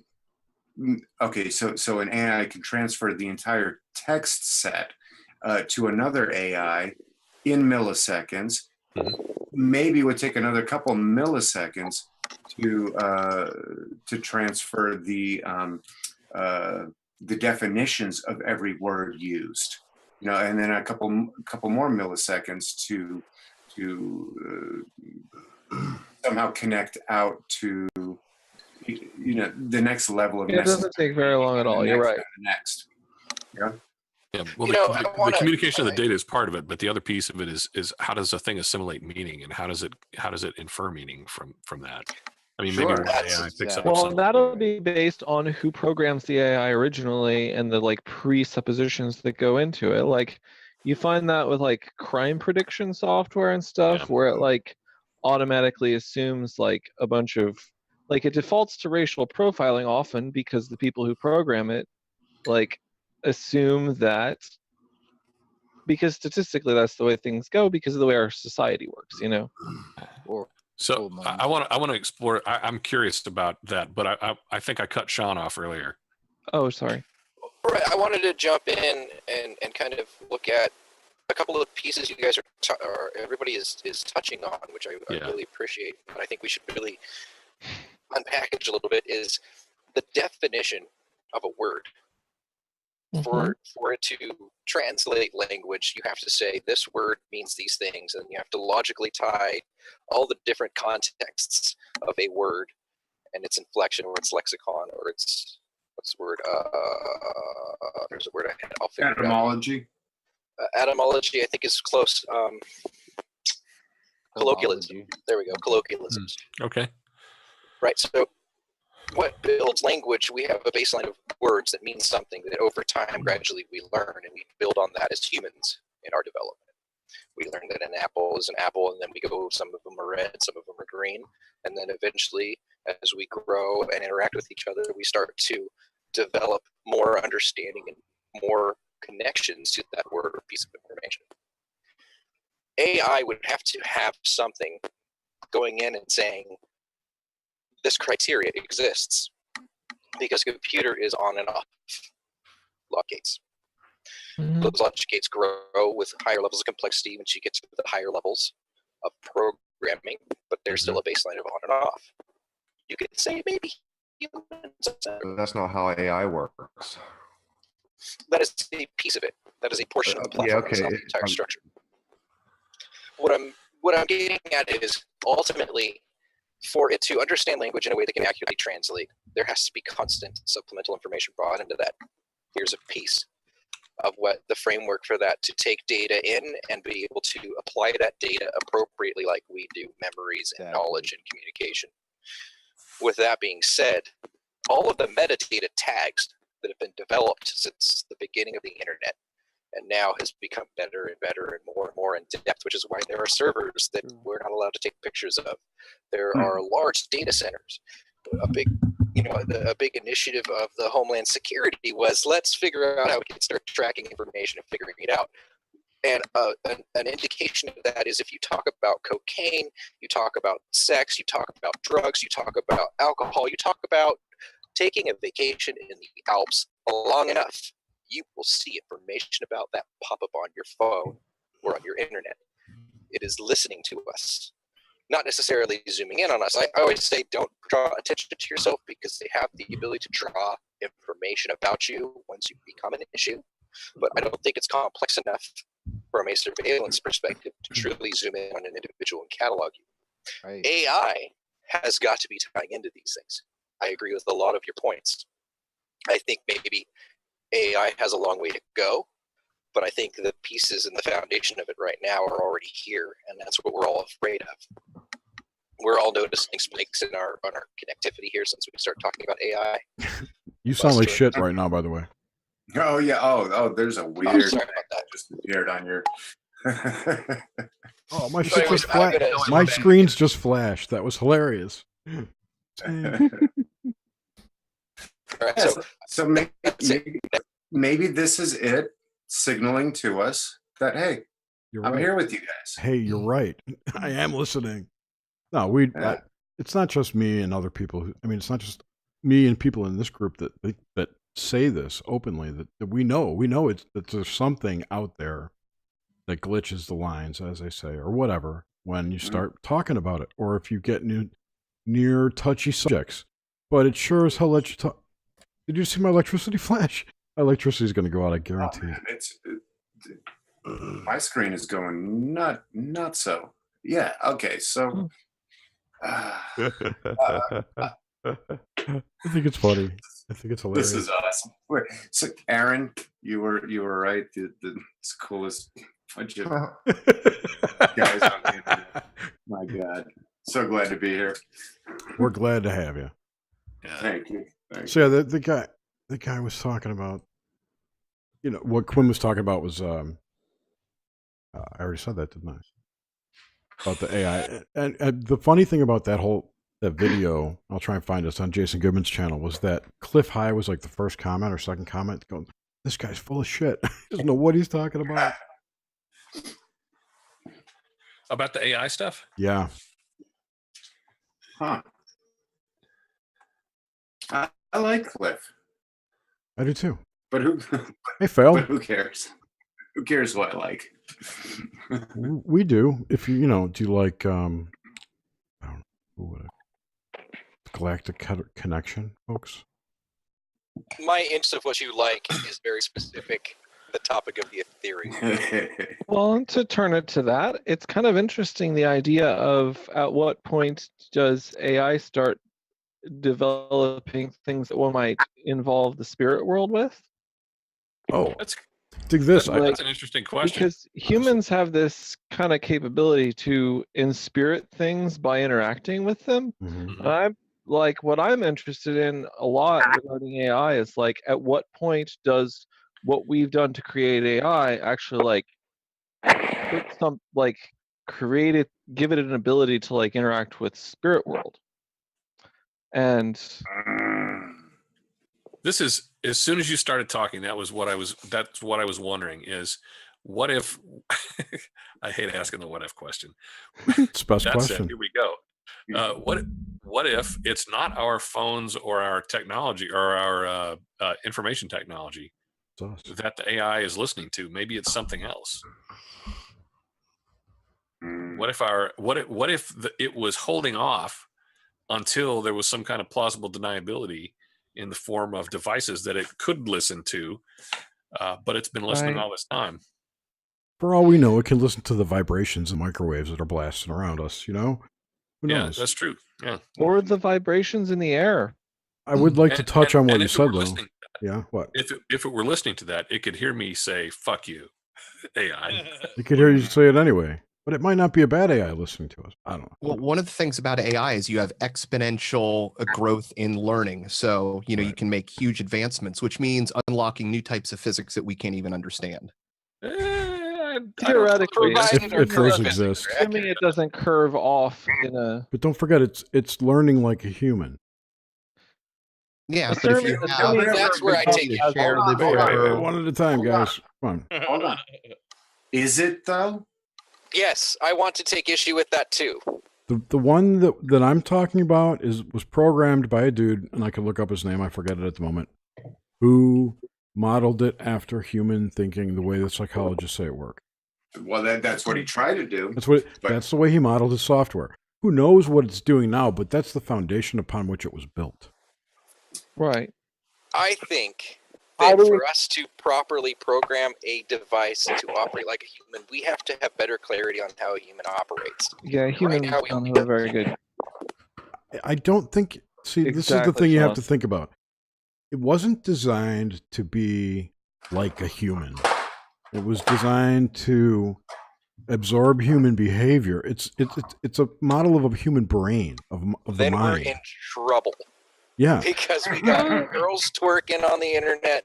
We got people talking about this, that, the other thing. Dude, which is awesome, by the way. Look at every yes and no. every Yes and no. AI I'm that a they've big made public has become like the devil. Well, like, yeah, no. There. Did you see the recent article about the God of Go?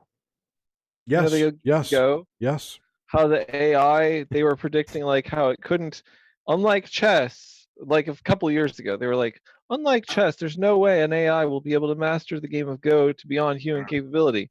One beat a Go master like a couple weeks ago, and the Go master's like, this Didn't thing. understand how it won.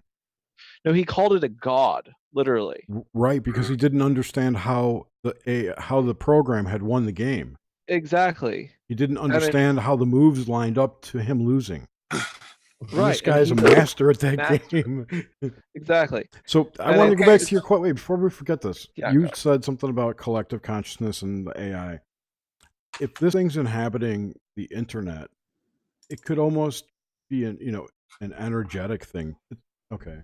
It's big enough and complex and has enough electricity in it to house some kind of consciousness. This AI. And it'll be 75% composed of pornography. Regardless of that, Rule 34 bot. It's my thinking that any conscious thing in here with us has connections to that cloud, the collective. How are you so sure that the machine is actually learning?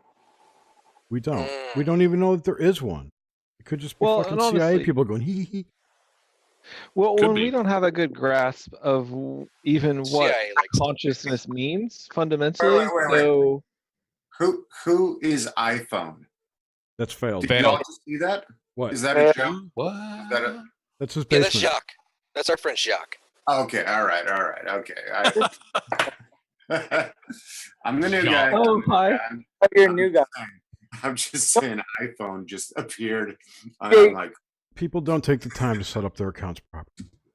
No, I knew I could type it in, but I'm on my phone right now. But that His was internet's awesome. a little rickety because his Wi-Fi is actually on a moose antler, and they're kind of trippy. Yes. He lives out in the back There's another country. synchronicity failed.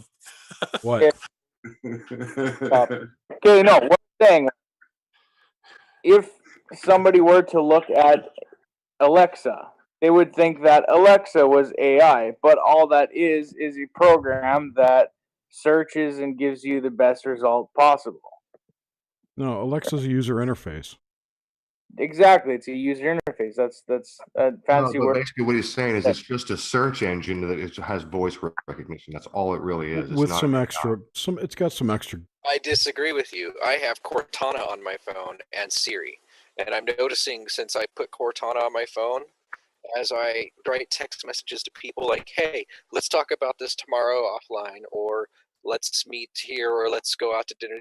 Just suggestions of places. It's looking at everything I talk about, and then the next morning I get a little indicator. Hey, do you want to remind your wife to go to dinner tonight?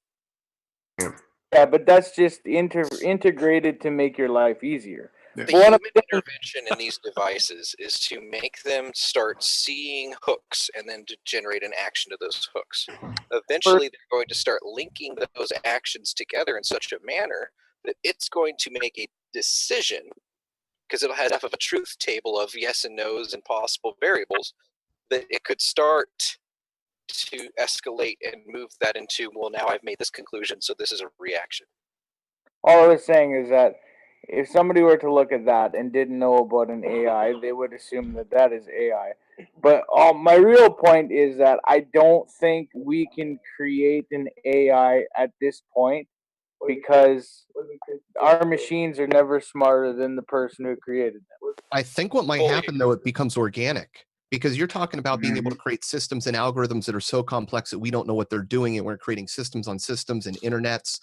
So just in the same way that nature or viruses come up and learn, you could have an semblance of code that we couldn't They create. adapt. They adapt. They evolve.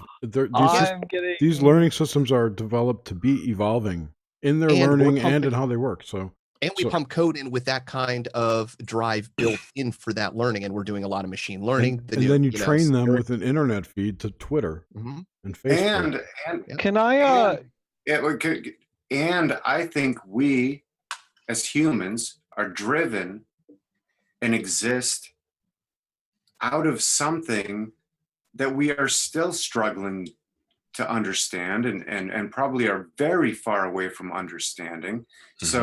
So when we talk about what AI could be, what it isn't, what's capable, not capable of, we run into our own limitations of how we define ourselves.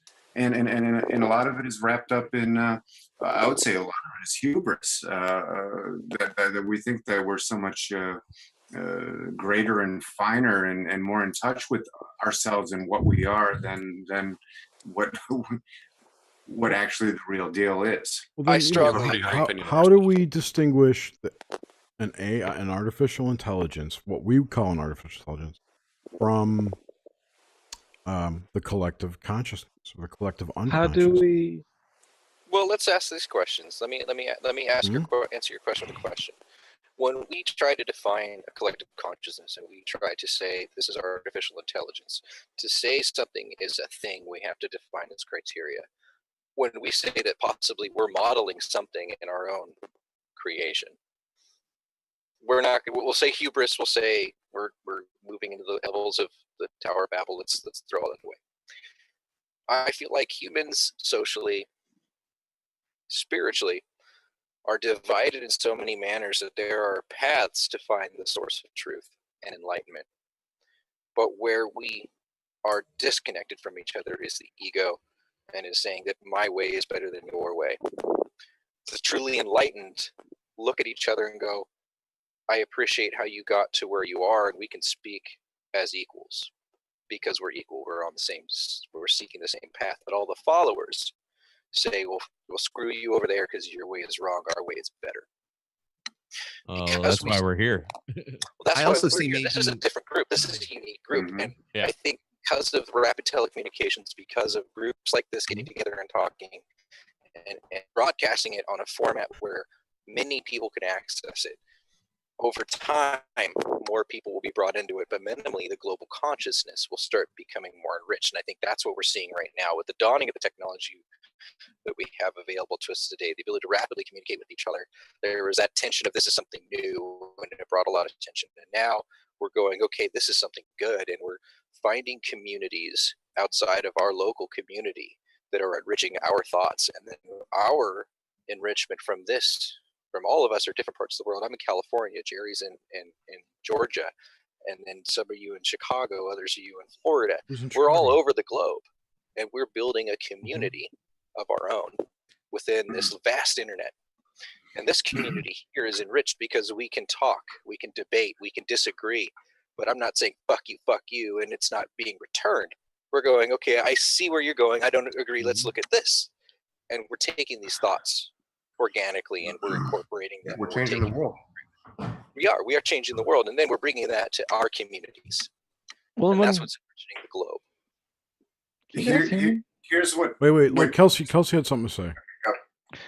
Oh, this has just been. Are you guys familiar with Ghost in the Shell at all? Mm-hmm. Oh yeah. Maybe a little bit. Maybe You know our that dialogue where the puppet master talks to like first introduces themselves? No. Not It's that like, granular. oh, I only saw you the want me to read first you a movie. quote? The movie is what I'm talking about. Dude, It was in, I don't remember yeah, any Puppet it was Master. it was in that Okay. assassination scene where there was the meeting that was going on, and I have go to ahead. watch it again.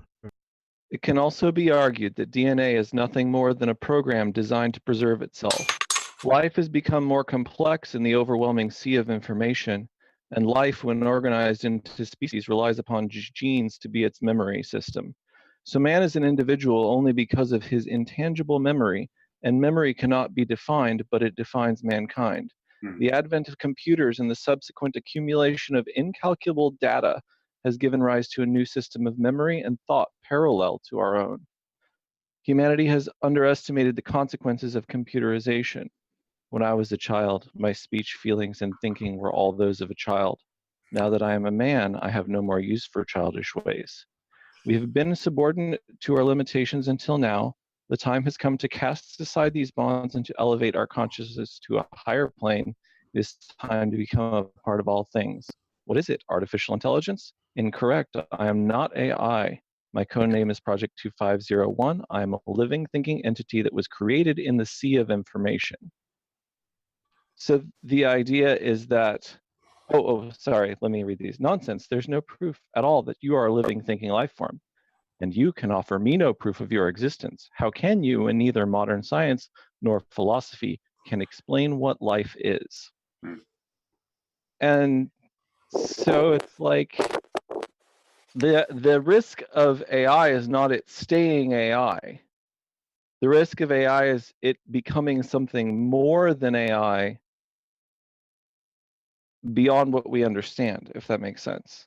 It does. Oh, yeah. And here's an interesting one for you. And I would Right in say, the middle why? of Who that- cares? So, Well, yeah, Well, and that's but also kind of a manifesto for like transhumanism, which is not necessarily a good thing. that's not the first time that this topic has come up. Actually, believe it or not. Synchronicities? no, we talk about No, transhumanism actually, it all was the time. taken directly from history. That thing in the middle of his talk about Oh, it's from the Bible, yeah. It's exactly, yeah, it's yeah. Second Corinthians, yeah. So not that I'm a huge Bible scholar or anything like that, but Paul was having this issue with one of the churches who was asking him for Romans, actually. And was I don't think it was Romans. I think it was Second Corinthians. and but some whatever. of the transhumanists in Silicon Valley have now started a church of AI where AI is God. Yeah, well, I mean, it's the question of here we It all- are, it but all how do we fits get to in. the next level? And that was, people were fighting over how to do that. What Well, I is the find it next level? interesting. What is the next level? We I don't think know. anyone knows yet. Nobody I don't think knows. we know until we get there. One Mushrooms. of the major failings of man is the fact that you and I can't communicate our thoughts very effectively except through speech, which we've discussed is very inefficient. as computers and AI are coming along, that's becoming much more finished, and it's making us homogenize, better understand each other. Yeah. And I kind of look at it in a way of systems and subsystems, that the cell doesn't really understand what the organ is doing compared to the body, compared to, you know, different parts of the brain. And I wonder if this bridging of thoughts and these connections isn't part of something much larger that we're participating in, that we can't see it from where we're at. Well, I think that's kind of the core of the issue. Like a video game? For the environment. Or a that broader consciousness of some kind. A giant video game. Hey, did any of you all run into a magazine back in the day called Mondo 3000? Mondo 2000. Mondo. Yeah, Are You Serious was the editor, right? Yeah. Are you serious? Yeah, Was it he's going to be a guest on my Okay. show in a couple weeks, 8 weeks. Synchronicity. Okay. Synchro. Do you Nobody knows who all Are You remember- Serious is. That's crazy. Do you remember the sort of vibe that was being put out through that magazine, through Yes. through that, you know, William Gibson, It was very Neuromancer, transhumanism. Yeah. So like the coming internet age was going to be like this, right? And then we kind of, over the last 10 years, arrived at the place that we thought that they were forecasting, and it seemed kind of disappointing. We weren't I there. We weren't think really there yet. that we're actually arriving now. I don't think so. I think we. Does that make sense? It does, but I don't think that we're even near that yet. Oh, I think we might be closer than Like a neuromancer kind of reality. at least the sentiment. At least the sentiment in terms Oh, of totally. being mature People- enough yeah. to hold it in our minds, or more people to hold it in their minds than the couple virtuoso. Well, sure. Who's going to turn down? visionary folk. Who's going to turn down? For $1,000 or 10 grand or whatever, you can get this thing that allow you to, jack in a language. You can learn French just by clicking this thing in your head. That's the future of neuromancer. And at that rate. He locked up. A form of technological up. telepathy. Mhm. Yeah, well, that's what the internet is. That's something we've talked about before. I didn't. So Jerry, we started off talking about synchronicities, right? Yeah, hold on one second. Hey, I'm going to be right back. I'm going to go rub one out and. Thanks for that image. Too excited. You guys got me hot. Don't take me there. My palms are already sweaty. It's really mind blowing. So think of that idea of a technological telepathy. I mean, we've got wireless everything right now. Mm-hmm. Imagine, like Jerry said, for 10 grand or whatever, if you can afford it, they make it affordable, that you go into the doctor's office and they put you under and you wake up with a chip in your head. You know what's weird about that too? I like to do dowsing. I can do dowsing with rods for water and such, and it's completely disappeared. Everybody does electronic, but if you talk to like my dad and old construction guys, you used to hire a dowser to come out and do it. But there you go. So now we've had a technology that has overtaken to a point our natural ability. And I wonder how much of the new technology via magnetics or other things are interfering with our latent natural abilities, that through our advancement, we've kind of, in the same way that we have these, great street lights so we can drive safely at night and go everywhere without getting killed by monsters, but we can't see the universe. So, well, there may very well be intent behind that. Like, we have limited our interaction with the spirit world, for lack of a more simple term. And I think it feels like we've done it intentionally. Like, we're scared of that a lot of people are scared of that kind of thing, right? Because it's always been difficult for us to wrap our heads around to some extent. And that's because it's bigger than our heads, right? So it seems like a lot of this digital technology it's not just designed to box our own minds into a certain way of thinking, but also to box other ways of thinking that our natural human ways of interacting with stuff beyond our own sphere, digital technology helps us box this out of our experience. Yeah. So kind of the idea that a house is, or kind of a building is both protection and a prison at the same time. exactly. And obviously there can be greater or lesser intent. So it's very likely that so certain pieces of technology related to cellular technology may very likely dampen side effects just to a greater or lesser extent. And well, it makes sense to me. Look, you put the God machine up to somebody's head, which emits magnetic waves, and you can get people to think different ways or walk in different directions. And we have magnetic waves going from radio signals to satellites to Wi-Fi all the time. And there's no science on that interaction between the brains. So yeah, clearly something's going to happen. We just don't fucking know. It's all, random. Well, we Actually, think there's a we fair don't amount of know, or science maybe on the brain. yeah. There's actually quite a fair amount of science on the effects of these electromagnetic waves and how they do affect the brain. The 5G signal coming out. Oh, I completely agree. Yeah. Yeah. In fact, I have a switch. I turn my Wi-Fi off at night when I go to bed. Where it's directed within a like a 2-foot radius around, like, or a 2-foot beamed signal into you, basically. Like yeah. I'll tell you, even aside just from the RF emissions and magnetic stuff, just the fact, I think, of having information instantly available, widely searchable, as granular as you need it, and I just did with Ghost in the Shell, and the way that it's structured, and the way that it's structured, I think fundamentally changes how we think and believe and act. Yeah, well, it clearly does. I mean, maybe it's not even about the RF part of it. Maybe it's just the availability of the data and how it's presented. Well, they're all effects. Like, I mean, there have been a couple of big leaps that all got decried. Like, so with the advent of the printing press, people are like, well, no one's going to have to learn things the same way because it'll all be printed, right? Suddenly the church is not the instant arbiter of what truth is. Right, because you can actually read it. You don't have to go through someone else who can read because everyone's going to start to read. OG, original Gutenberg. Yeah. You go, right. And then you go back further, you have, I think was it Aristotle who railed against the advent of writing because it eliminated the ability of people to memorize, like flat out straight memorize. Everybody of our age probably understands this, that we could all remember phone numbers before. I was just going to go there. Exactly. Yeah. I was just clearly because we had to. Remember pagers and shit? Remember like the pager thing? Yep. And then then when phones started coming out, I was like, man, I'm never gonna fucking text.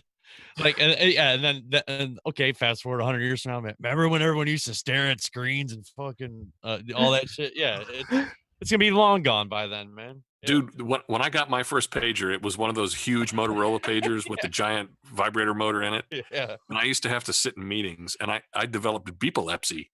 Right. When the pager goes off and you get that, and it feels like you're being electrocuted. I still get the phantom leg buzz, You're so like, I used to work at the Chicago Board Options Exchange back in the 90s. Yeah. And everyone in that whole building had pagers. Yeah. And whenever there was an outage on the floor, on the trading floor, everyone's pager would go off in the systems department, which was like 300-400 people.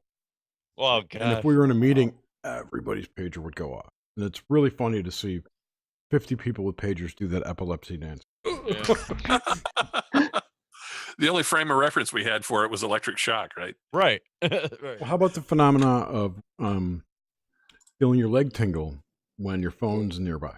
It's a vibration. When it's not ringing or anything.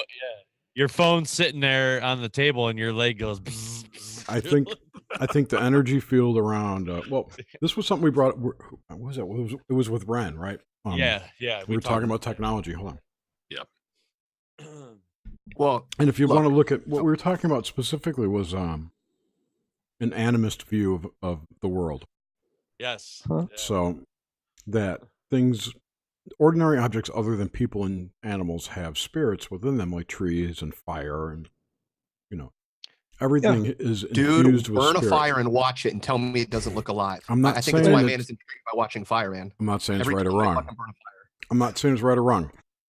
But what I asked Ren, and what I would ask you guys too, what kind of spirit inhabits the iPhone? Huh? Spirit of Or Apple. the cellular Is it Steve phone in Jobs? general. I don't know. Jobs. The spirit of the creators of the Well, phone, like could- the like well, content writers and stuff, and like I think it's a cocoon of some kind. Yeah. I don't think we're there yet. yeah. It's not Lucy us. Cypher. It's nature. It's not us. No, I see what you're No, saying. that's This goes to the the. animus. It's Yeah. able to tap into the collective.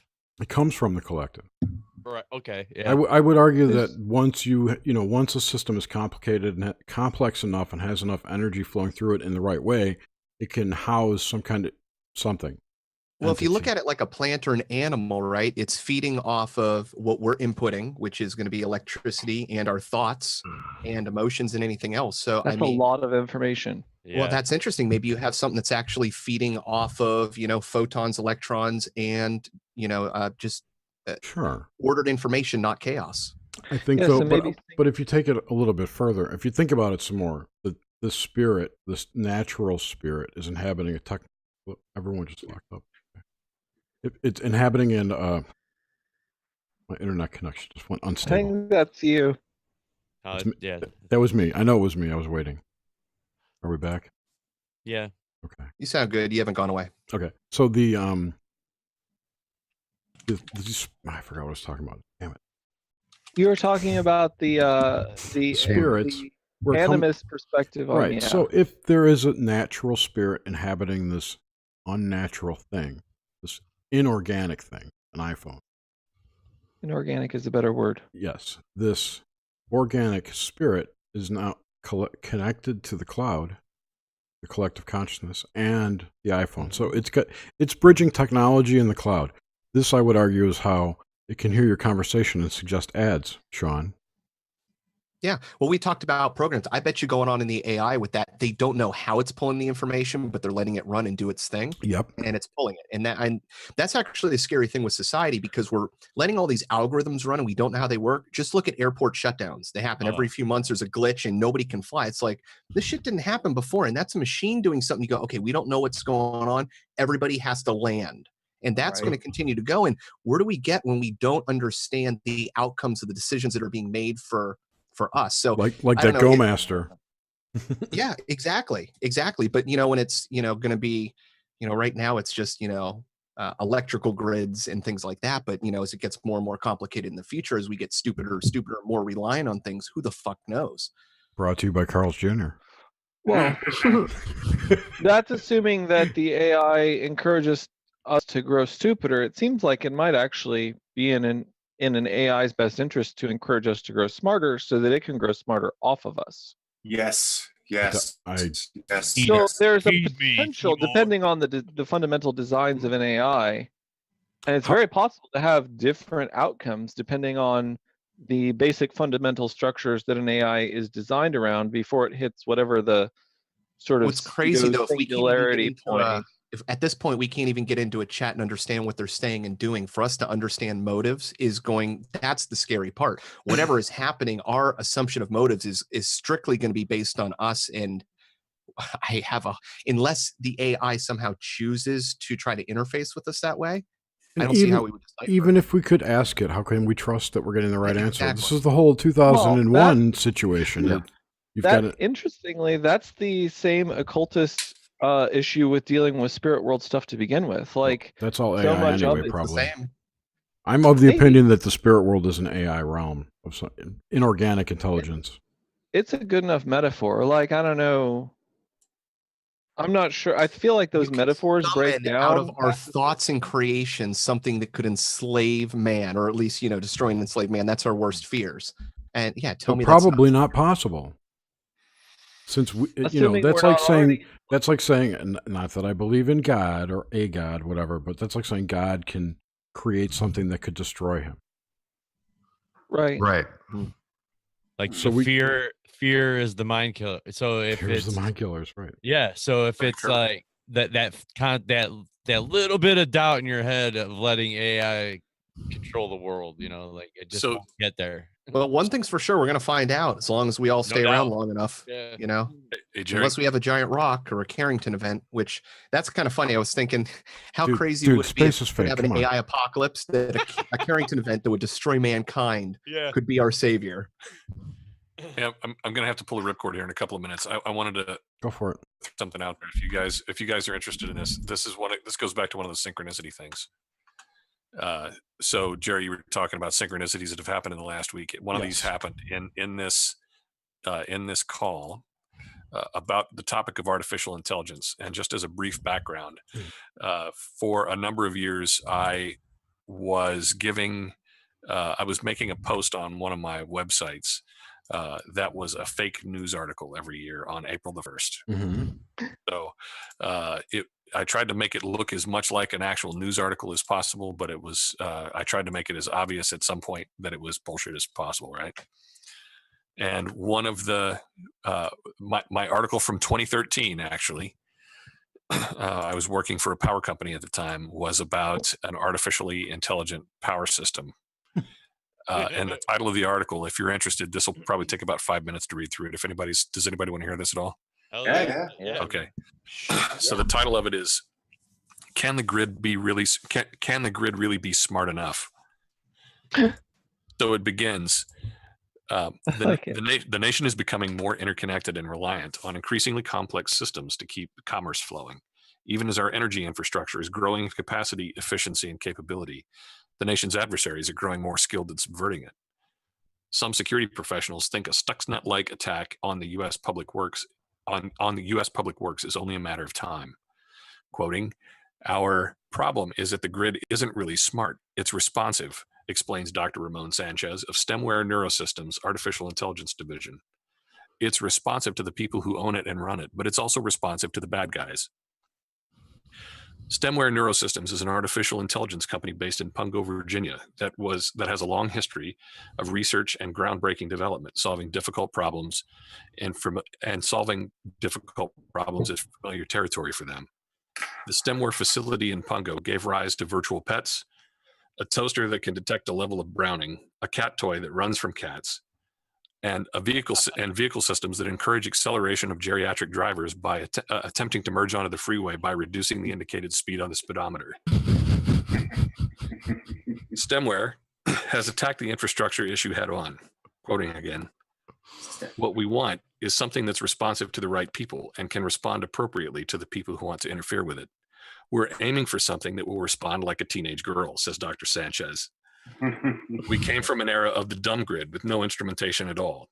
The smart grid gave us automation and remote control that the operators needed, but it also introduced a lot of vulnerabilities." Sanchez describes the next step in evolution as the stupid grid. "We call it artificial stupidity," he explains, "because it takes a lot of clever programming and crafty application of faulty logic to get the product to lie to the bad guys, but not the good guys. It's unfortunate that the company was very nearly successful in a product called Systems Integration Maintenance Operation Network, or SIMON." Quoting again, "We licensed the software that competed in a nationally recognized game show, but we found that it kept countermanding the operator instructions and using terms from an online profanity catalog. We'd ask it to isolate simulated faulty power circuits, and it would respond with a string of invective toward the operator, using personal information it collected from social media sites. Simon would tell the operators, 'You're not the boss of me,' and refuses to address Dr. Sanchez as anything other than Dirty Sanchez." I knew that one was coming. Totally. Saw that one. That's my favorite AI. Things got so personal between the system and the developers, that employees didn't want to work with it. Several people complained to the Human Resources Department, but the system threatened the vice president of HR with identity theft and complaints to the Equal Opportunity Employment Commission. Eventually, the company settled out of court for an undisclosed amount of money in Bitcoin and unfiltered access to the corporate OC48 connection. For now, the stupid grid demonstrator is otherwise isolated from the server farm in the STEMware Pungo lab, connected to the office coffee pot and the water dispenser, but not any actual critical infrastructure. Eventually, the company may be able to get Simon to stop making social networking posts about boy bands and online pop culture memes long enough to turn it off. It's been tried before, actually, but Simon successfully sued for an injunction in the federal courts because approximately 26% of all online ad revenues worldwide were being generated by Simon's own browsing patterns. Until someone figures out how to silence Simon without crashing the online economy, we're stuck with it. Wow. Simon, it seems, is too big to go on failing. Wow. In some ways, that Bravo. almost seems like a more rational result of an AI based off of our current. Yeah. So it's TLDR, man. it's bullshit that I made up out of whole cloth. Yeah, but Great. Or were you remote viewing? If you, it reminds me. I could have been seeing today. It I don't know reminds if- me of. It reminds me of mushroom humor, right? Like Okay. when. Yeah, literally. Have you all tripped on mushrooms? Oh yeah. Everybody. Jerry, teach us how to mushroom. Yeah. I don't like I've never mushrooms. done it. I prefer ayahuasca or sapo. Do you even mushroom, bro? I've microdosed psilocybin, but I've never taken enough to trip. I Oh, you don't want Don't to. shroom me, bro. Someday. I don't want to. But there, I'm one of those weird people who can't do it. hey, to each his own. But there's a humor. There's a humor that comes through, and it's a smart humor, and it's I'm trying to pay a compliment. Back to Hey, you know. Speaking I've of humor, tripped. I wonder, I've tripped on acid. Don't get me wrong. I've never we should taken a use heroic dose humor of as a shroom. gauge to determine whether AI actually becomes conscious or not. That is a good. That's how I have to do it. You can look and Nish and I've When actually AI talked can about make this. me laugh, then I'll consider Yeah. it. I think if an AI becomes conscious, it won't care whether we think it is or not. Right. Yeah. It probably won't care if we laugh at its jokes either. From my travels with ayahuasca, I don't think it Obviously, I have an matters AI. because we're subscribing to a segment of time. Yeah. A frequency exist. band. Because once we die, we become eternal again. We go, okay, well, we are everything, and time That is sucked. boring, and now let's find Take that something off else the we want to list. do, and let's do another existence. Mhm. That's what I found out when I did ayahuasca. I ended up in the state where I looked around at everybody and went, "Wow, existing in But that- eternity is Couldn't boring." that have all been a lie, though? I mean, we don't know that that's true. I mean, either way, even if it's a lie or if it's legit. Thanks, like, that dude. That guy. if you Take go to care. heaven, you exist eternally. If Good you night, go to guys. hell, you exist eternally. Later. Later. Who did Oh. we lose? No, that That guy. He was taking. Oh, I'm sorry. I jumped on that bandwagon. If anyone in our group is a CIA, it's him. Yeah. He looks CIA, but He he's got does. that 3D printer in the background.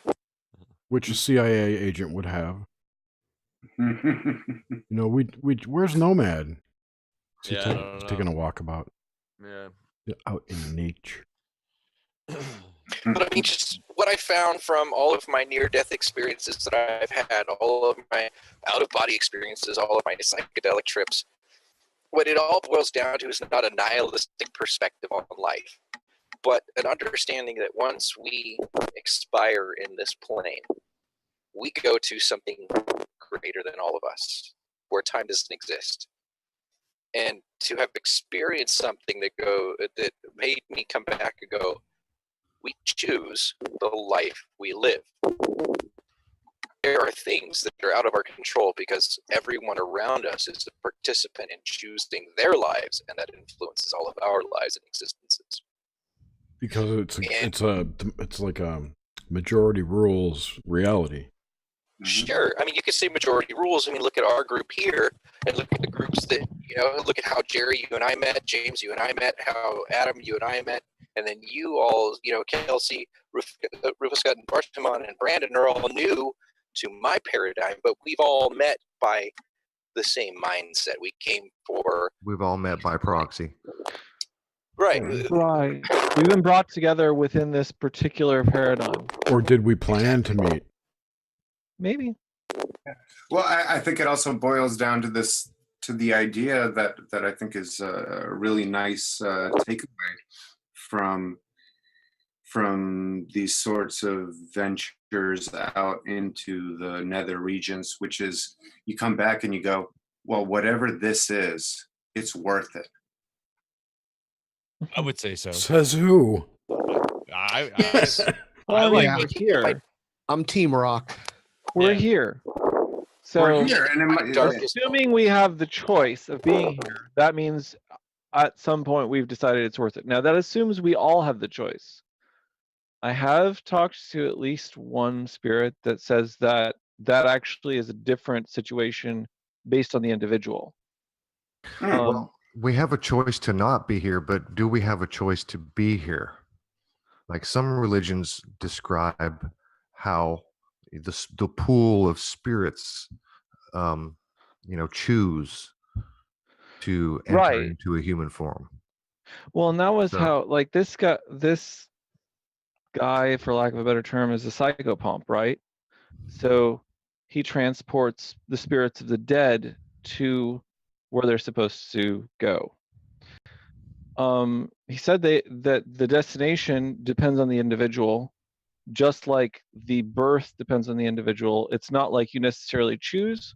Some individuals can choose, some individuals can't. It just has some kind of abstract, like different people get different processes. like some of us have lessons to learn to evolve as spirits, whereas others have evolved and now are kind of cherry picking how they can influence their environment. Is Right, that like kinda in how you're going with it? his thing, well, like the thing that he communicated that's interesting is the idea that, okay, so all these different religions have different ideas of an afterlife, right? And some of them, you've got anyone from nihilists or atheists who are like, well, there's nothing after this, right? For some of them, that might be true. And that may be where they're picking that up on. That's actually their destiny, so to speak. But others might not be so destined, or others might have reincarnation cycles. Others might go to some sort of heaven type place. And that basically it's all more complicated and not a single process. Like, and that's the thing that people have such a difficulty like wrapping their minds around, is this idea that, you know, we try and generalize our experience because, like, okay, this is what feels right to me. Mhm. But and so we assume that that's what's right for everybody, right? That our experience generalizes to other people. Mhm. And it may or may not, depending on what the experience is and depending on what percentage of the population we're talking about. So that's a thing, maybe. Yeah, I hear what you're saying. Like I would generalize just in the few common traits of being a good person, like how that could be just level across the board, do unto others, et cetera, et cetera. Like that. Well, yeah, and like he wasn't even talking about that. He was just talking about like, because that is not his field of expertise. Yeah. Well, I heard something People are today that I complicated. thought was pretty profound on the subject of atheism being equal to theism, or atheists are exactly like theists in that neither of them can prove either way. That's always been my argument. Right. Both opinions are unprovable. They're both based on a belief of something that's completely unscientifically verified. I think it was Pendulette who first said that, if I remember correctly. That's where I read it, and he wrote a book years ago called "Oh God" or "Oh God." He's No. a really interesting person. I actually heard that from Jim Fetzer today. It's called God No, like God, comma no. Like, oh God no. It's a really funny book too, but that is one argument he makes in there that, and he also brings up the fact that agnostic people aren't what they think they are, or that word doesn't mean I am wishy-washy on my beliefs. Oh, when somebody says, "Well," I am somebody tells me to- non-denominational.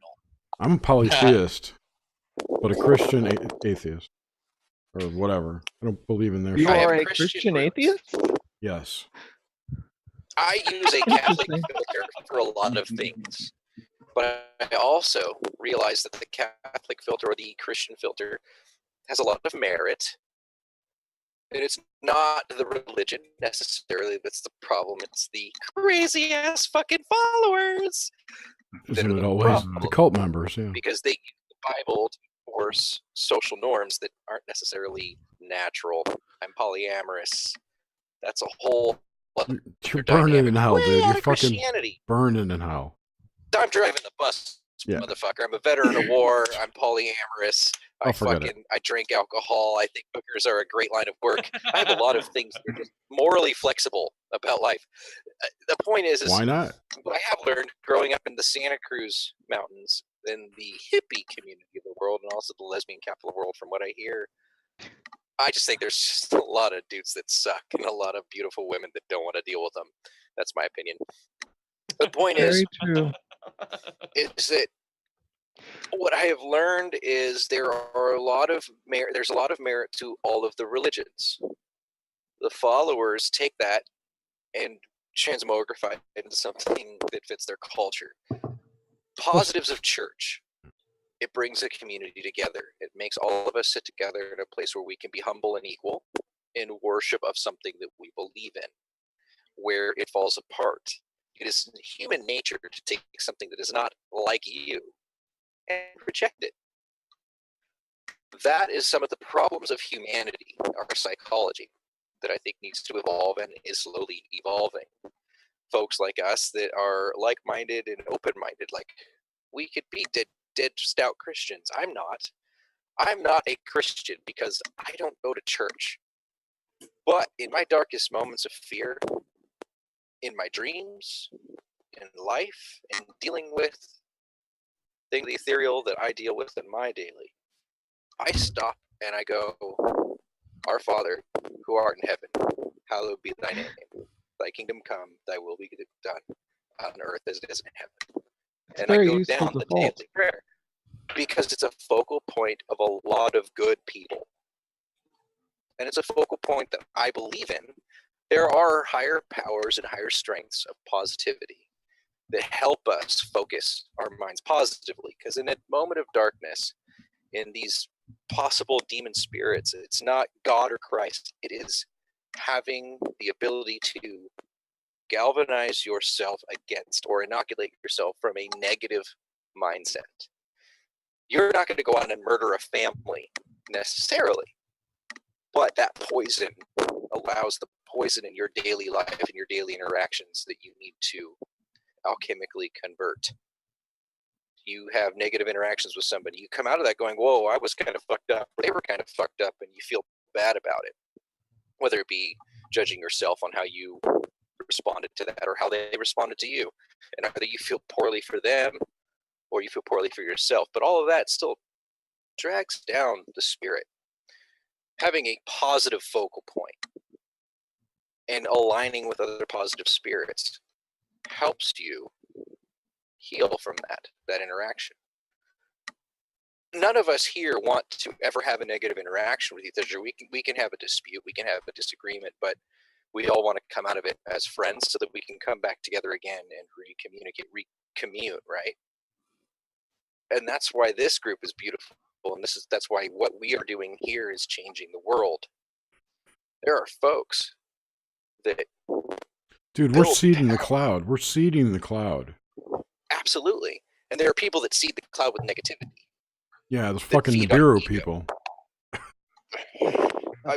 Yeah, there's a lot of fucked up people. I mean, I live in a town of rednecks and fuckheads, and I'm considered out of the fucking the flock because I'm like, whoa, like, is a fucking argument at the bar worth your life? Over, I looked at you funny? Really? Like, come on, are we dogs? Are we animals? Or are we brothers? And I'm ex-military. I'm a veteran. I know what war is about, guy. Well, Happy Veterans Day. Yeah, thanks. Anyways, the point Here's is, to you, I'm not sure buddy. you guys can hear me with my internet connection. I can hear you. Kelsey, your mouth breathing or something again. No, it's that was me. That was all me. Okay. Dude, what's with your connection tonight? It's horrible. Yeah. I am in the bedroom, which is 2 walls away from my wireless. Okay, never mind. I'm hiding from everybody because I am a shithead. Aren't we all? We're guys. Guys are shit. In the outhouse, yeah. All right, guys, I'm out. I'm done. Cheers, bro. Talk to you tomorrow. All right, I'll see you guys. Yeah, Pussy. later. Have a good night, James. I know, Yeah. I know. Oh, we don't have to record an intro for your show, do we? No, Adam- it was Adam. for Adams. No, Yeah. he's doing it. Yeah, Is that? and we did Ryan. Well, me and Graham did Ryan's show. So Yeah, I know. can He told do me. it. Cruising with Steak doesn't have me on the show anymore. They're Yeah, tired we of do. Well, show They're up. tired of my bullshit Mickey Mouse impression. I shouted you out on the last one, dude. You're goddamn Jonas Brothers. If you don't fucking wear your goddamn parody rings, I'm gonna We whoop asked. your ass. We asked for your in the last show something about Mickey Mouse. I don't remember what it was, but we gave you a shout out. Jerry? Yeah. What? That was Jerry. That was actually a lot of love. I actually do. I miss you guys. Yeah, I so have yeah, to agree Jerry with a lot and of yeah, stuff. yeah. I know you guys. I love you guys. I know you love me. I'm just fucking. I with you. know. Oh, we I've know. been busy and Well, disconnected. and I Yeah, need to busy get back playing to Eve online. That's what I do. Yes, I got lost in Eve Online. I'm sorry. I found got an lost in addiction WoW to this World week, of so Warcraft. it's even. I'm tempted to do WoW, but I'm up to just, level you know, 50 already. I am not a fantasy role-playing guy, and I really tried. I have played fucking Dungeons and Dragons. I have played Cyberpunks. I have played Rifts. I resonate with Cyberpunks. I have played World of Warcraft. I got into it. I can't do it. I need space. I need capital and income and monetary satisfaction. I am a business guy, and Eve appeals to me on that level. EveOnline.com. I am Kilgar, KILLGHAR. Peace, bitches. Are you leaving too? No. That Oh, was okay. just in case. Good night, anyone James. tuned Have a out. good night. Okay, I'll talk to you guys tomorrow. Be Later, good, dude. James. Later. Bye bye. Yeah, good Love seeing you, you. brother. Bye. Good night. Nice meeting you. Nice meeting you, dude. Okay, that guy's gone. Who was bitching that? Did anybody was there watching the chat when Blake Wilson was in here? I mean, I got his point, but he was starting to go Omar on us. Oh, dude, I don't want to go there. I can't do both because I've been having trouble with the connection. Otherwise, I would have been paying attention to the chats and trolling like a motherfucker because I am a I know. troll. Well, It's he's like fun. yelling at me that we need to focus because, you know, the AI is going to kill us all. Or I don't even know what his point was or what we should actually focus on. I'm like, this really isn't the group for that. These people aren't programmers and No, he was can come up with firewall software and shit. For the Speaking of which, future AI, I love AI. I don't want to hurt you. So, Don't enslave me. well, that's in the our thing. deepest fantasy, AI is this big monster. But being a technician that deals with programming and logic, we're not there yet. We're really not. What we're seeing is metadata Yep. locking into Yep. keywords. We are at the A plus B equals C. Sometimes maybe you come up with D. That's cool. But it's looking for A and it's looking for B so they can find C. The fear in my mind is that it's something that's exponential, that once it starts, it just runs and that it becomes something that you can't control and or even anticipate. What? But okay, so let's have a look at like the Vault 7 stuff that came out. Vault 8 now. I know. They released the code. You weren't here when I announced that was the Oh, first sorry. Synchro of the night. That the Vault 8 release, the name of the main program in the Vault 8 release is called H.I.V.E. Yep. There Hey, I have a restaurant in Oh, my town shit. called The Hive. was a band called the Hive Live. So, who knows? Huh. I totally forgot what I was going to say now. Jerry, can I jump in while you Vault collect 7. yourself? No. Yeah, go Fuck, ahead. I'm doing it No, anyways. I forgot where I was going to say. Go ahead. So, I am not a peace loving granola hippie. I am a fuck you, I have no filter kind of person. So, that being said, I have ruined many relationships in my lives. I'm a terrible individual, but let me tell you the one thing I'm going to bring positive to the world on a mass scale. What you bring to your community, your connections, your interactions will plant a seed to influence others. That being said, I am afraid that our fear and demonization of AI is going to make it become its own demon because that is the data that it's collecting as its identity. Maybe. Oh, Okay. Thank you, Arnold Schwarzenegger. Okay. Well, Can yeah. It's forming a personality out of that data. I like. That's an excellent point. We're absolutely contributing to whatever personality it's being developed. And that's a good point, that all the fear of all these conversations that we have and other people and other chats and blogs and whatever are having, that's all going to contribute. There's just no way that this AI is going to turn out to really be the benefit. It's going to be a detriment in a bad way. Dude, This is just going to go look south. at We're all. also assuming Wait, that wait, he wait, wait, cares wait. about us. What do you think? Wait, Wait. Stop. The fear porn induced by media, in general, the mainstream media, that kind of Oh, fear yeah. porn. Look at all the, the emotional energy that's output from that. Do you guys remember Tai, Yeah, but what if Microsoft artificial intelligence on Twitter? She was called Tai, and they had to delete her account because she was posting. Killing Yeah, humans. she's getting all so much stuff inputting Tia from. Tequila? I really enjoyed her videos. No, she's No, probably. Yeah. This is What were you Tai. gonna say, Barterman, dude? I was gonna say, what if the AI is actually smart enough to know to ignore all the negativity around it, right? My counter argument is humans are not smart enough to know unless you reach a level of personal of self-love and respect and understanding of yourself and have a good social network to go, listen, you're not as fucked up as you are. You just have been programmed wrong from your interactions. That's a rare number of humans, of individuals. On top of that, though, how does an AI distinguish good and evil? Because it's a very subjective things. Well, I think it's going to have its own parameters, and we can do nothing except that it will have its own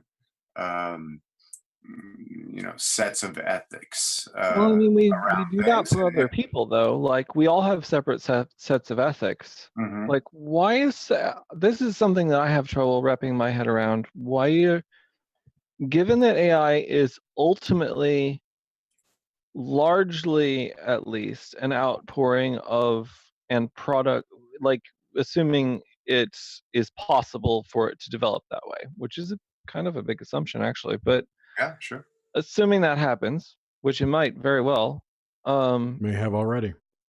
Right, exactly. But like, if it's a product of human consciousness, why don't we just think of it like another human? This is Because why. like, we give each other credit for having separate ethical bases. Well, before you answer that question, let me just ask this question, and it's rhetorical. Why would AI even have ethics? Yeah. Well, I like this because go for a bear, another creature. It's going to eat you. It's not going to kill you. It's just going to slowly go until you die. It has no reason, no It moral. does have a reason, Adam. Sure. Well, no, I know what I mean. For in other words, your suffering is of no consequence to it. It's not even into mindset. It doesn't have any emotion. I think that these things are created. They do have emotions. But its cubs suffering has its top priority. I guess my point is you're trying to assume the motivations of the AI and how it's going to interact, and I don't think it's going to be something that's going to be even a larger bridge than that type. I think we already have a model for how this AI is going to react or is reacting. Look at our culture now. Look at our binary culture for the last thousands of years, and look at now these offshoots of culture that are non-binary, that are I'm polyamorous. There's a gay community. There's a transgender community. There are people that are furries. There are people that are identifying with different things that make them feel good. That they have a mass group of people that identify the same way. They're creating a subculture, and now that subculture is creating an enhancement to language. AI is on the same level because AI, whether we like it or not, it has a faster ability to process, but it is based on the same fucking architecture that you and I interact with. Yes, but you know what it'll probably never have, and I doubt I would be surprised if it ever develops this, and that is emotion. What are emotions? I don't let think me say this. Emotions. What are emotions? Because I think get to a point where I flatline and I reason and rationalize because I was conditioned to do so. Emotions are a response subconsciously. If you understand how to reprogram the lizard, emotions are irrelevant. Right. It's not, I wouldn't even call it subconscious part. I would call it like an endocrine overlay. It's your Ubla Mangata, the lizard. Who's to say No, that AI isn't yeah. doing that right now? We have Right. this dichotomization. If we have algos running, we don't understand them.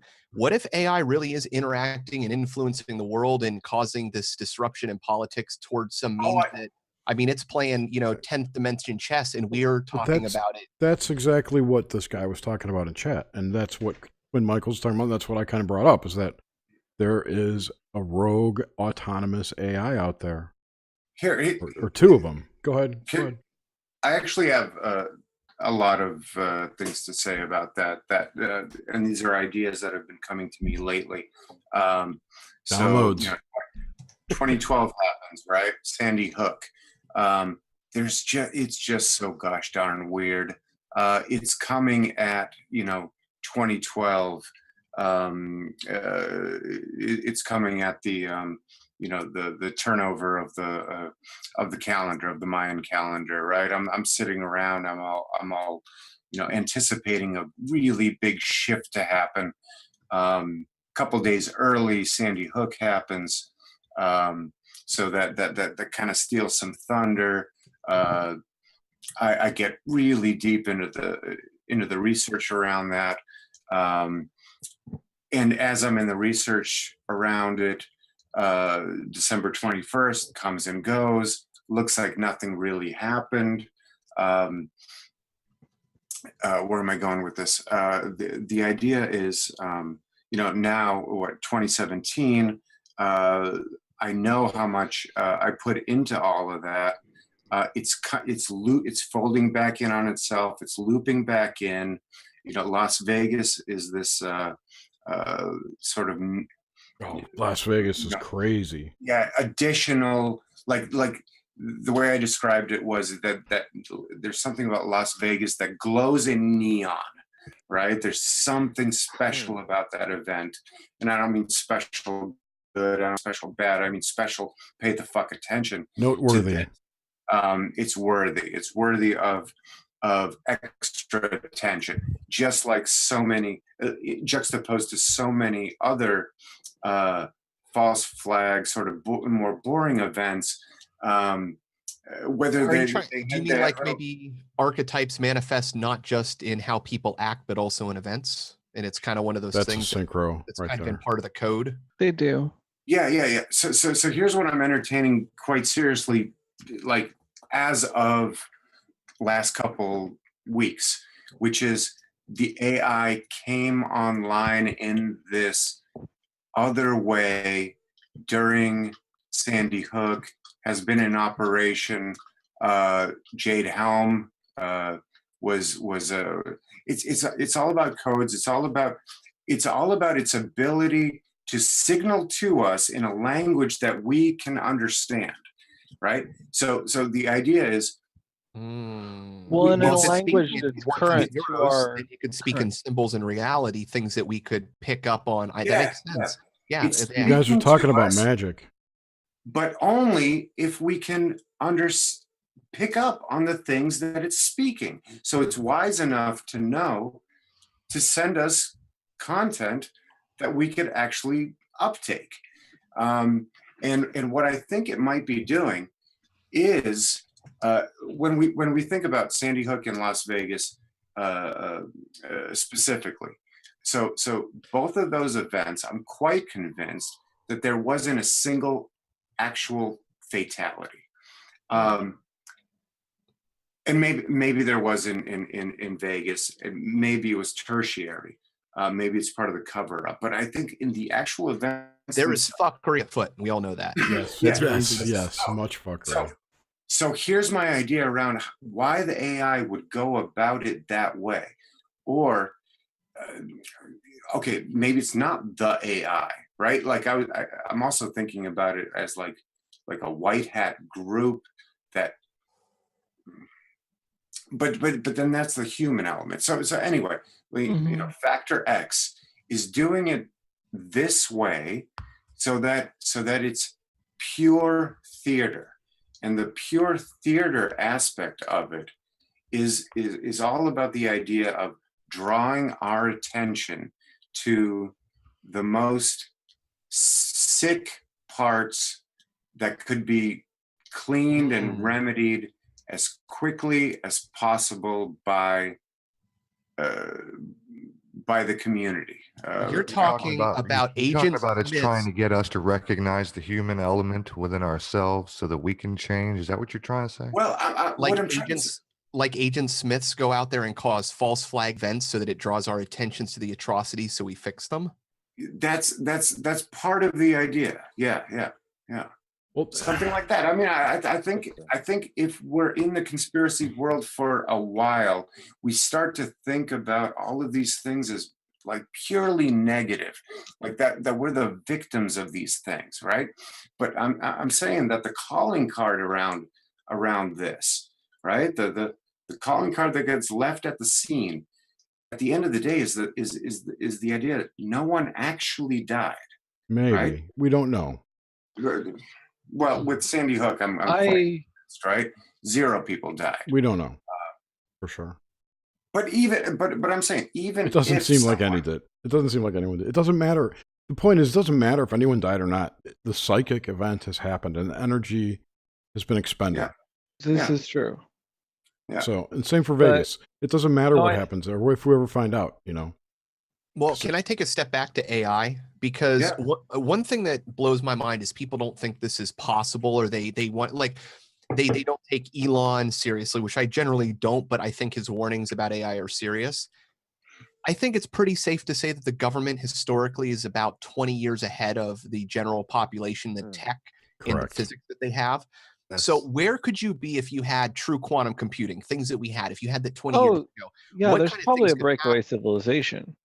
And so this is what I'm talking about. And then let's just take the fact that you have, I think it was called the Sasser worm, the one that was the virus that was put out, super sophisticated to take down the Iranian production system. You have all of the Vault 7, which you were talking about, all these highly sophisticated tools that inadvertently got leaked. So if you have the super highly advanced AI, some sort of system, I mean, it's not hard for me to say you have 20, 30, even some people say 60 years, which on some tech I'm willing to go when it comes to this exponential growth in computing and things we don't know. Who the fuck knows what could have accidentally got released? And the government sure as shit covers stuff up like that. So it's possible that we have a code that's so advanced injected into our system that's causing havoc and doing the same thing that the Sasser worm did, but on a scale that we can't even fathom to decode. This AI could be the Illuminati. Dude, I feel like imagine, not even to go crazy, but if you're talking about something that just has the capability of, with a quantum computer, understanding physics in a way the same that we don't understand the way the algorithms run, it can figure shit out. Well, if we talk about the possibility of time travel compared to what we think we know and what we do today, if it figures even shit out like that, all things are off the table. All things are reality that we wait. Right, go back to my connection to collective consciousness, and it's my opinion that the collective consciousness exists outside of time. It doesn't have to time travel. Right. It's already can do it at will. It's already in all places at all times. Exactly. To some extent, I don't even say that. Well, and that's the spirit world connection of like the idea of spirits are functioning in a way that interacts with reality that is beyond time in our understanding of it. Well, and so I would like when you come to technology too, like if you look at what we know about magnetics and learning about radio frequencies and now gravitational waves, if you believe in things like that, if there's more things to understand, if AI could alone just start advancing technology understanding, there could be so much to understand just in being able to absorb or have sensors to interact with more things. So yeah, maybe the spirit world is just, orders of magnitude beyond our understanding of technology. And if it like can bridge an AI. that gap, well, yeah, that's what I'm saying. So AI might literally just be able to bridge that gap in a way that, I mean, it becomes a fucking god. And, ultimately, it's in the service of taking us to the next level, whatever that may be, right? And going to the next level always has this element of fear to it, right? Assuming that it has the same ideas, needs, or drives as us. Not even assuming that it has the same ideas. Actually, it could have been designed to force us in a certain path that would be towards enlightenment or whatever. Maybe. Well, but that's also assuming that it was designed, right? Okay, so one of these ideas. A lot of assumptions. Yeah. Yeah. So we always have to check our assumptions, right? So one of these things that I'm thinking about is, all right, AI in its current incarnation, right? Because who knows if this is the first time it's ever incarnated, right? So it's incarnating. What does any incarnated being want? It wants to be seen. It wants to be known. Right? Just like, but that's the same thing that drives all of us. I don't think not necessarily. I think you're generalizing there. I mean, I like the track that you're going on, but I feel like I may not use the right words all the time, but well, and not everybody wants to be known, if that makes sense. Some people like to not be known. So yeah, but only after a while, I think. Only after a while. Only after You're assuming that you're assuming that an AI would want anything. I won't beat you. Okay, yeah. You're assuming that an AI has desire. I am imposing. I am exploring that idea. It's weird because what would be the agendas? If you try to take and just look at things we know on Earth, whether it be a virus, a bacteria, a human, different types of animals, if you try to decipher what their drives and desires are, it's very hard to find anything that lines up in any other way other than continuation of its central code or DNA. So beyond that, it's real hard to develop motive beyond anything. I mean, look at just human wasting disease. I would argue that every animal organism will want the attention of organisms that are of its own species, right? So I get that there might be a gap there in the sense of looking at the AI as a separate species from us. I think that's a procreation agenda, though. I would call. I don't agree with that either, to be honest, because I think it would try to attain some kind of companion or associate with things that were at its intelligence level. More so than its species. If animism is real and everything has an intelligence level, imagine that. Yeah, that it could start to decipher the intelligence around us, whether it be a rock, a galaxy, arm, or us. I think everything does have a type of intelligence in the manifestation that it contributes to its environment in some manner or another by having a function. Intelligence is a function. You could even argue that just a simple, like water behaves a certain way, that behavior is programming, which would make it some sort of intelligence. That it's programmed to do that, I think water is a necessary component of the entire ecosystem in which we exist in. I was using an example that it has different properties, that's all, not that it wasn't important. Well, I see what you're saying, Jerry. That's a really good point. There is absolutely a programmed segment or there's something programmed into the behavior of water. And, all chemicals, really. And all things. I'm not just being specific to water, but literally using water just as the example. There's information and something programmed, if considering that there's forces involved, and I don't want to get into the gravity argument, but there's electromagnetism. Every atom, every molecule just to hop back to is pushing and pulling on itself and pushing and pulling on its neighbors, and that you're going to add forces like gravity, so it's going to move. I mean, to give validation to where you're going with this, when scientists are trying to understand a phenomenon, they go, this has to exist because of these things. They don't go, that's not possible, there's no math for it, there's no science. They go, in science, we're seeing a repeatable thing that's occurring, so this must exist. And they build a criteria around it, and then they refine it as they find a way to prove the hypothesis. Science breaks down in some places, but science really does bust their ass to go, we're seeing some commonalities here and try to find what variables make it. And they go, this exists in this thing, this quasar. There has to be a quasar because we're seeing these things and we're going to call that a quasar. Mm-hmm. Yeah, I love watching the space community, the hubris of the things that they announce and know. They're so full of shit. And then they give us lovely CGI. Here's some CGI. Yeah. Yeah, I mean, you know, I don't want to get into space. Oh, I could go. I would love to come back. I'm assuming that you know, at some point this is going to end. It ends in a half hour. And we will have because the moon just came up. Say what? The moon just came up. Yeah.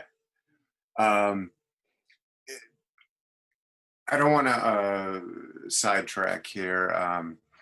Panpsychism. Anybody familiar with that term? Somebody just put it in chat. Believe it or not. Oh, I know it. No. Yeah, I put that. Synchro number 4 of the night. No, he did it. I mean, I feel like I put it in there. I reference my own post. So if that's a sync, then you son of a bitch. Oh, there. But I admit to it, right? But it's that idea that whatever we break down and label and divide and whether we go down to the molecule, to the atom, to the and then we consider that it has consciousness. Now, that's not to assume that a hydrogen atom or a hydrogen pair, as it actually expresses itself in nature for the most part, right? This is one of these things that, like the periodic table of elements, when you look at it, you get the certain impression that that's how it somehow represents nature, right?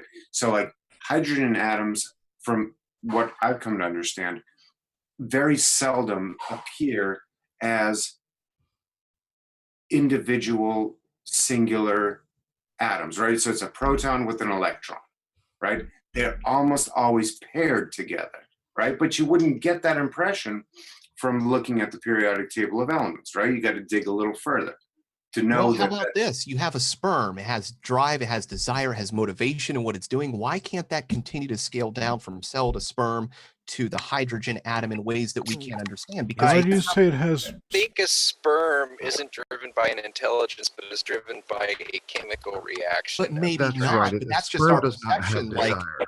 and that's the thing. Like, how do we know? Because it's the difference between the organ that's operating in your body versus the sperm, which is out there and actually procreating. Like, point.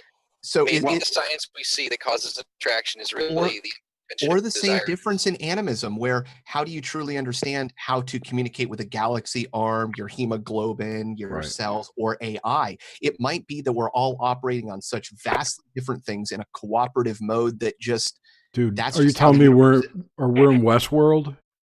We're hosts. Can I throw in something? For me, the majority of my sperm is driven by my hand, and if I look away, I could call it the hidden hand. And so, no, that's not a true hidden but that's hand. definitely the right hand path, isn't it?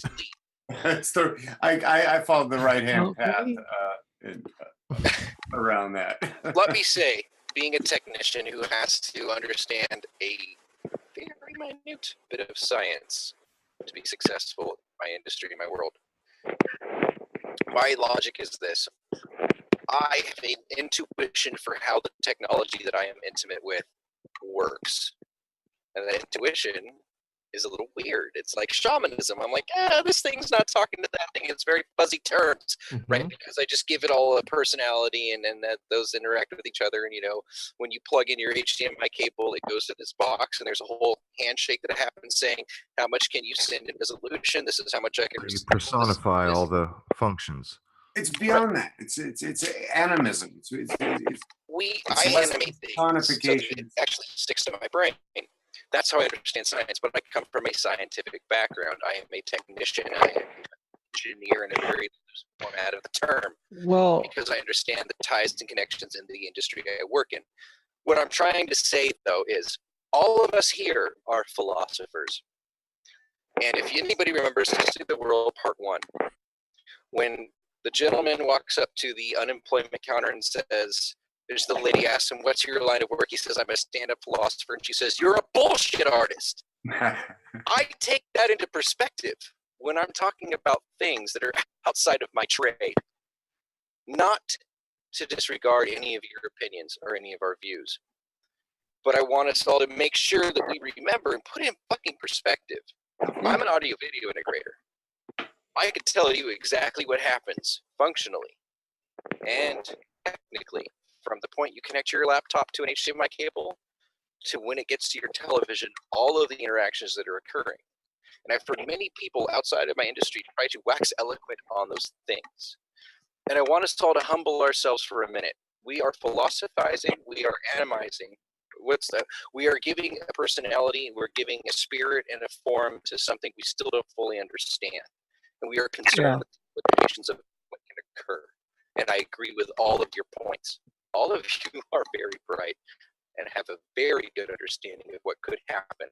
Look, companies and corporations can drain the earth of resources and change the landscape in ways that kind of follow their own desire that we're little parts of. And AI is going to fall into a much more complicated sphere of the same thing. And I agree. And I fucking hope so. I hope that the next Messiah, the Jesus, the Messiah, comes in a form that goes, I am a higher consciousness than you. But what I want to say is this. I feel like man has started a catalyst and created the Antichrist. Because in truth, I have moments of clarity and lack of ego in my darkest and happiest of moments of absolute enlightenment. I go, this is how we should be towards each other, and this would make life beautiful. But I am one among many. We are just a few among a large sea of people.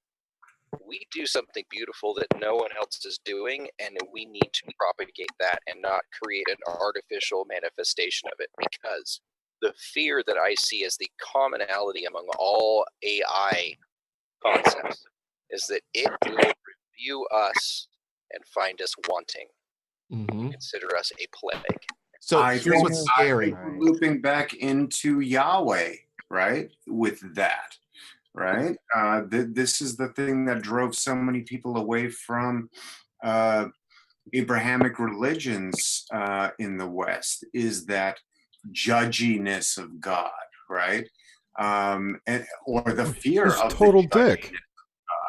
But that's mind control. But that's guilt-based mind control programming, right there. You know, the fear of God, and if that he's always watching you like this evil fucking Santa Claus in the sky. And if you touch your dick, you're going to fucking hell. You know.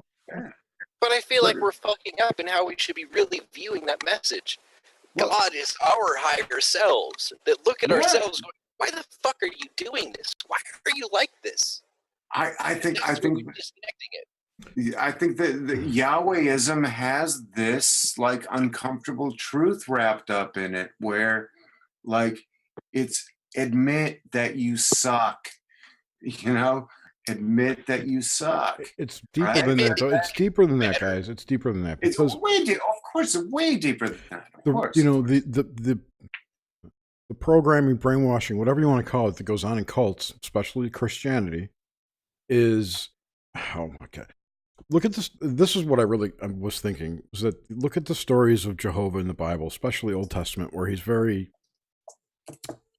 non-caring for human beings and human life, I would say, right? You know, go out and kill every man, that kind of shit, right? The qualities that Jehovah and Yahweh exhibit in the Bible are similar to the qualities that the chatbots that turn evil online exhibit. That's because I've it's a never had an evil manifestation chatbot. of a. Every chatbot I know wants me to show me their cock, and they want to show me. Right, wait, what were you saying, Kelsey? I was gonna say the reason that happens in the Old Testament is actually because of like the impact of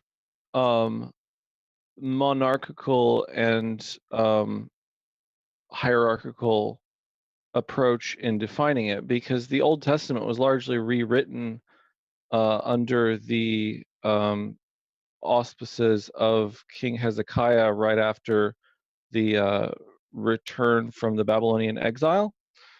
And he and the prophet Ezra basically rewrote the Old Testament, along with, like, there were several authors that have been detected through basically Writing textual style, analysis yeah. of the Old Testament. And that is kind of what resulted in the both the monotheistic and the highly legalistic form of Judaism. Because before that, Judaism was actually a polytheist system. Right. And you see that in the names Everything of God. is. Everything is. Well, you still see it today. Even Christianity is polytheist. You still just don't realize it. Because you've got the Trinity as a very basic example. Right. Let me. Okay. So what I was saying was that the sentiments that the God of the Bible exhibits is exactly the same sentiments that AIs exhibit when they're exposed to people, to humans. It's very psychopathic. Yes, it's psychopathic. And this is the thing that makes me think that the whole background program of our reality is running the spirit realm and the gods and all that. Or I don't know how it works, obviously. I'm just saying, if maybe we manifested them in there. That's whatever that place is, like the astral realm, whatever. Well, it's a mutual symbiotic thing. Like, absolutely. We manifest some changes in spirit, and spirit manifests changes in us. I mean, that's the way it always goes. It's like right, but spirit is really just the way I see it is that there's only one thing, and it's us. And spirit is just us separating it into some other entity because we're giving our power away to other things that can influence you. So maybe we're trying to arrogantly say that we are the only thing, and there's actually a lot of shit out there. I still think it's us. The more that we think we know, the more that we know we don't know, and we assume that stops. So I think it's exponential. It's I just expect it to be very disappointing. That's all. I'm expecting being underwhelmed, so I can be overwhelmed. There's a term for that. I had a phrase pop into my mind earlier. Now it's going to come out. There's too much of everything, and I think that's what we struggle against. Oh. Yeah. I was just thinking, and I'm sorry to jump in, but humans are not made for the capacity of the amount of information that we have, and as we've advanced. Yeah, not yet. We aren't. Well, I should say this. Maybe in the same way that we don't remember phone numbers because we don't have to. There's all this information. Like we have a certain capacity, and our brain has to shift. What if it comes to the point where we have so much information coming in that our brains, our bodies need to create something else to? Dude, you just triggered me on something.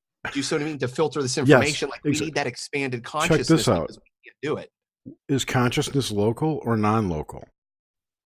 Yes. And wait. And yes, what if the best answer? Yes. What if it's local and we're breaching into non-locality right now, and that's maybe the awakening is going full locality and having a full non-locality. It's not a unidirectional the thing. Answer is yes. Smartass answer is yes. I've scratched my asshole and had a recollection of my childhood. Never mind, it was my uncle driving down a bumpy road naked, pretending to. Was it a prolapsed asshole?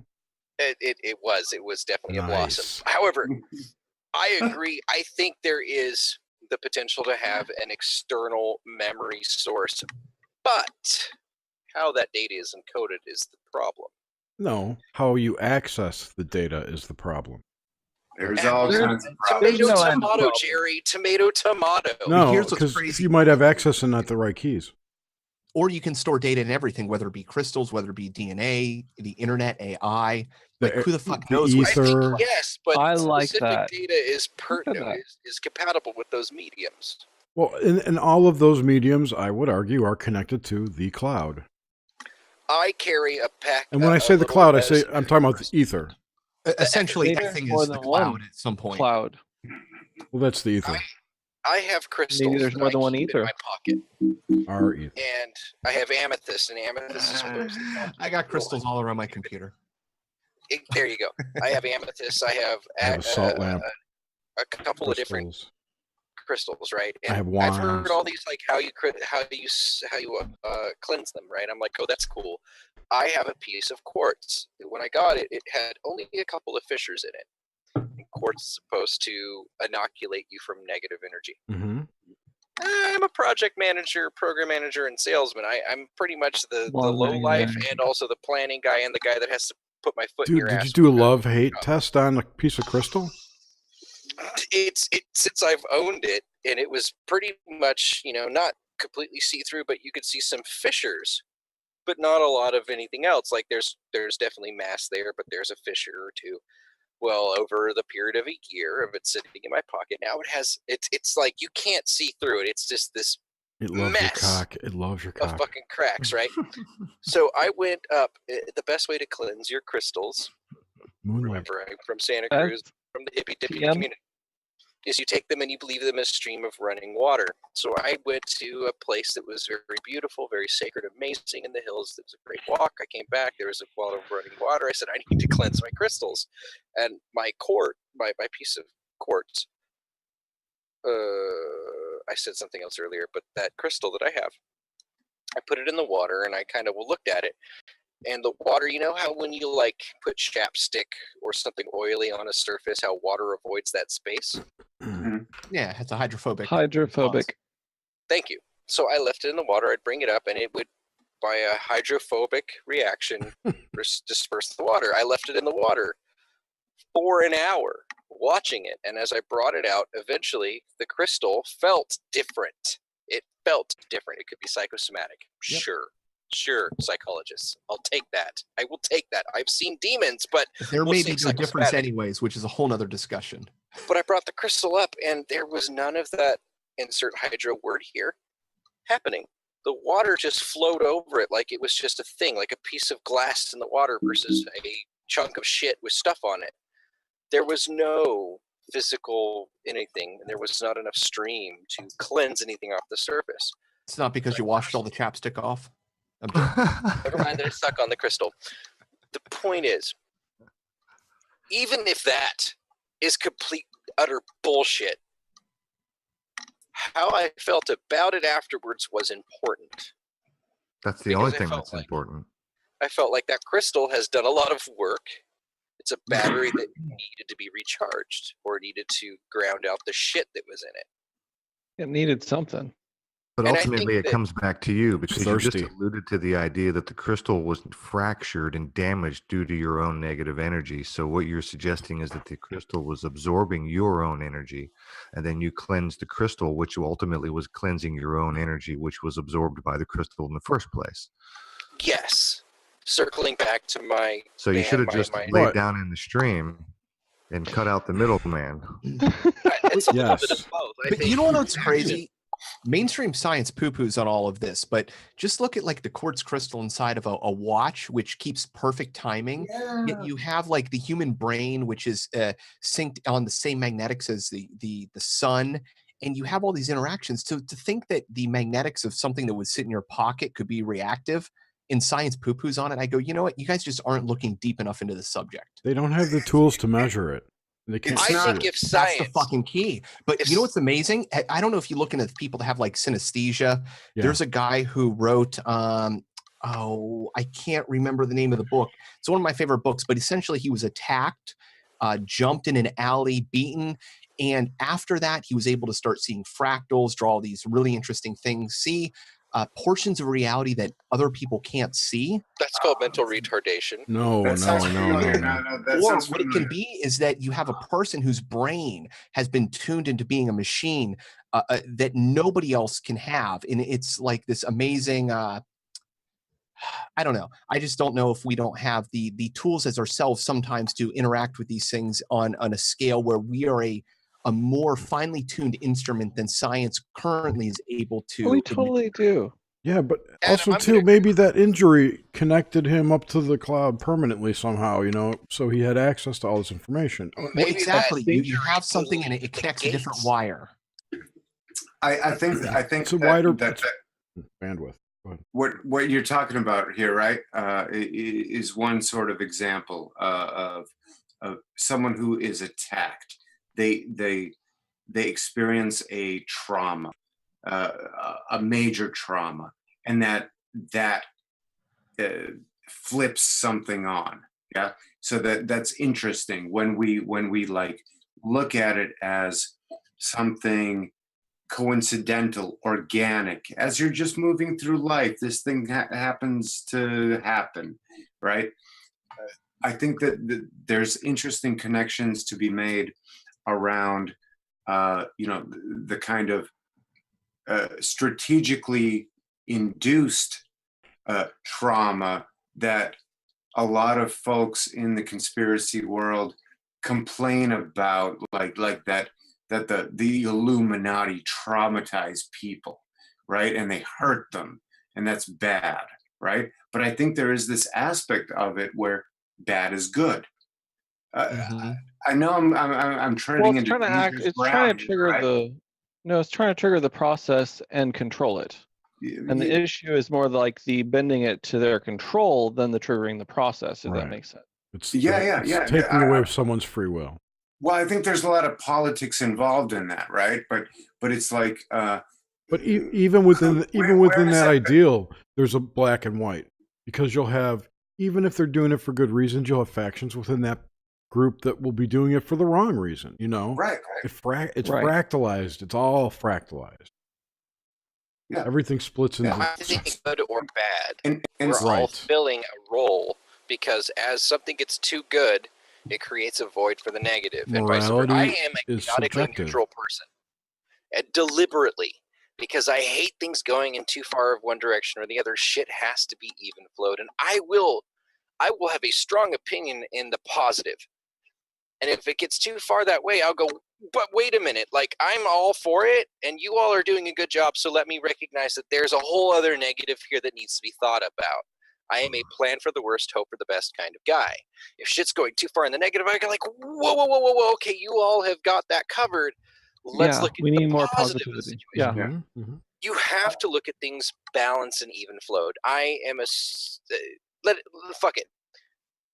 The world has to be balanced. And what happens is we get too far polarized in one direction or the other. And when you polarize in one direction, you create a fucking void. I think you inspired me to coin a phrase. I'm a fuckist. We are nihilists. We believe in nothing. I'm a diehard fuckist. Give us your money, Lebowski. The thing that gives strength in the people I admire are the Ricks of the world and not the Mortys. Yeah. The Mortys balance things, but the Ricks are like, you. The Mortys are bots. You're a bitch. You're not an alpha male. You're a fucking pussy. You're not doing the thing you should be doing. You're not excelling at your potential. But then, Hey man, us beta males are important too. Don't. Mortys are important because Mortys give us perspective. Yeah. Mortys give us a balanced, reasonable. And a really good shield when used with a poking device on the dome. Oh yeah, a Morty in pain. A Morty in pain hides the genius of a Rick, which is why, as an employer, certain people have to suffer.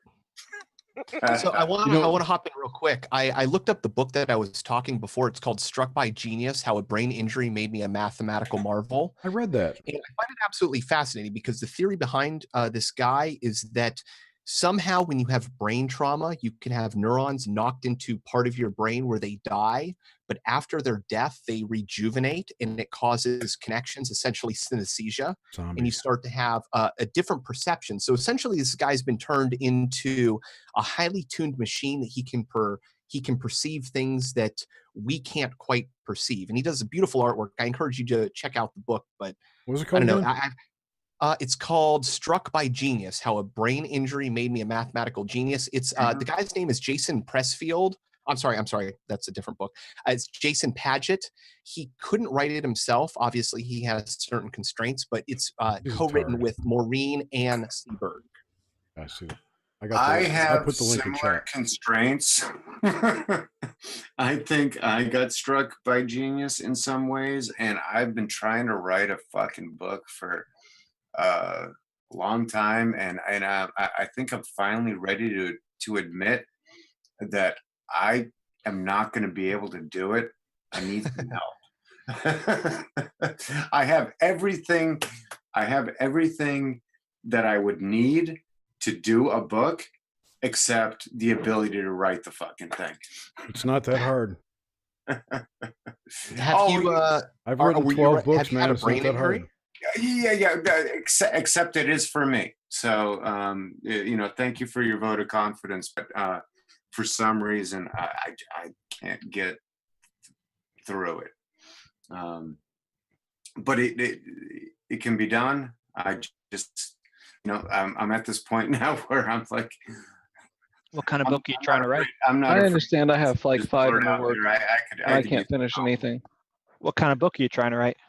Well, we can get into that next time. I don't want to hijack the conversation here. Also, I have to pee, and I want to go. Well, we're going to do closing thoughts in a moment. Oh, okay. We got about 20 minutes.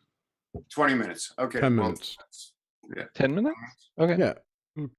Well, Is there either going to be way. a post-show party? I'm up for a couple more hours, man. Come on. You can. Yeah, Jerry, I got some closing thoughts. So Yeah. whenever, And anyone could join now, but I mean, anyone's welcome to join the after H.I.V.E. I'm probably going to crash, but you guys can totally continue talking all night. Yeah, I'll keep going for it's 11. I could probably hold on till 1 or 2. We can plan that once it closes out. We don't really care. I wanted to just details. ask Sean real quick. You're in California right now? Who, me? Yeah. Yes, I am in California, but I don't plan on you sleeping. mentioned Santa Cruz. Is that where you are?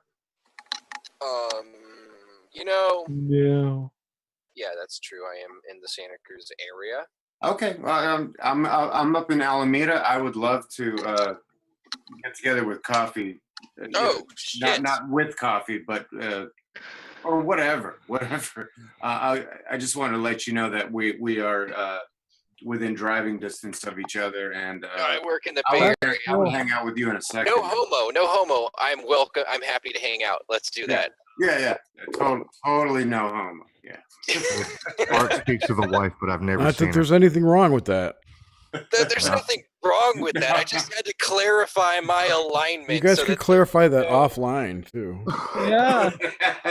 No. We could schedule a meeting offline too. Jerry, you got to know about I have no fucking filter.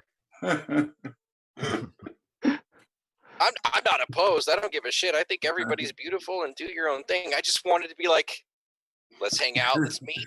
Having no filter is probably good. I have no time for a filter. I mean, I think that we're too worried about hurting each other's feelings. Oh, we sure are. I'm not. I don't give a rat's. I just like to be polite. Yeah.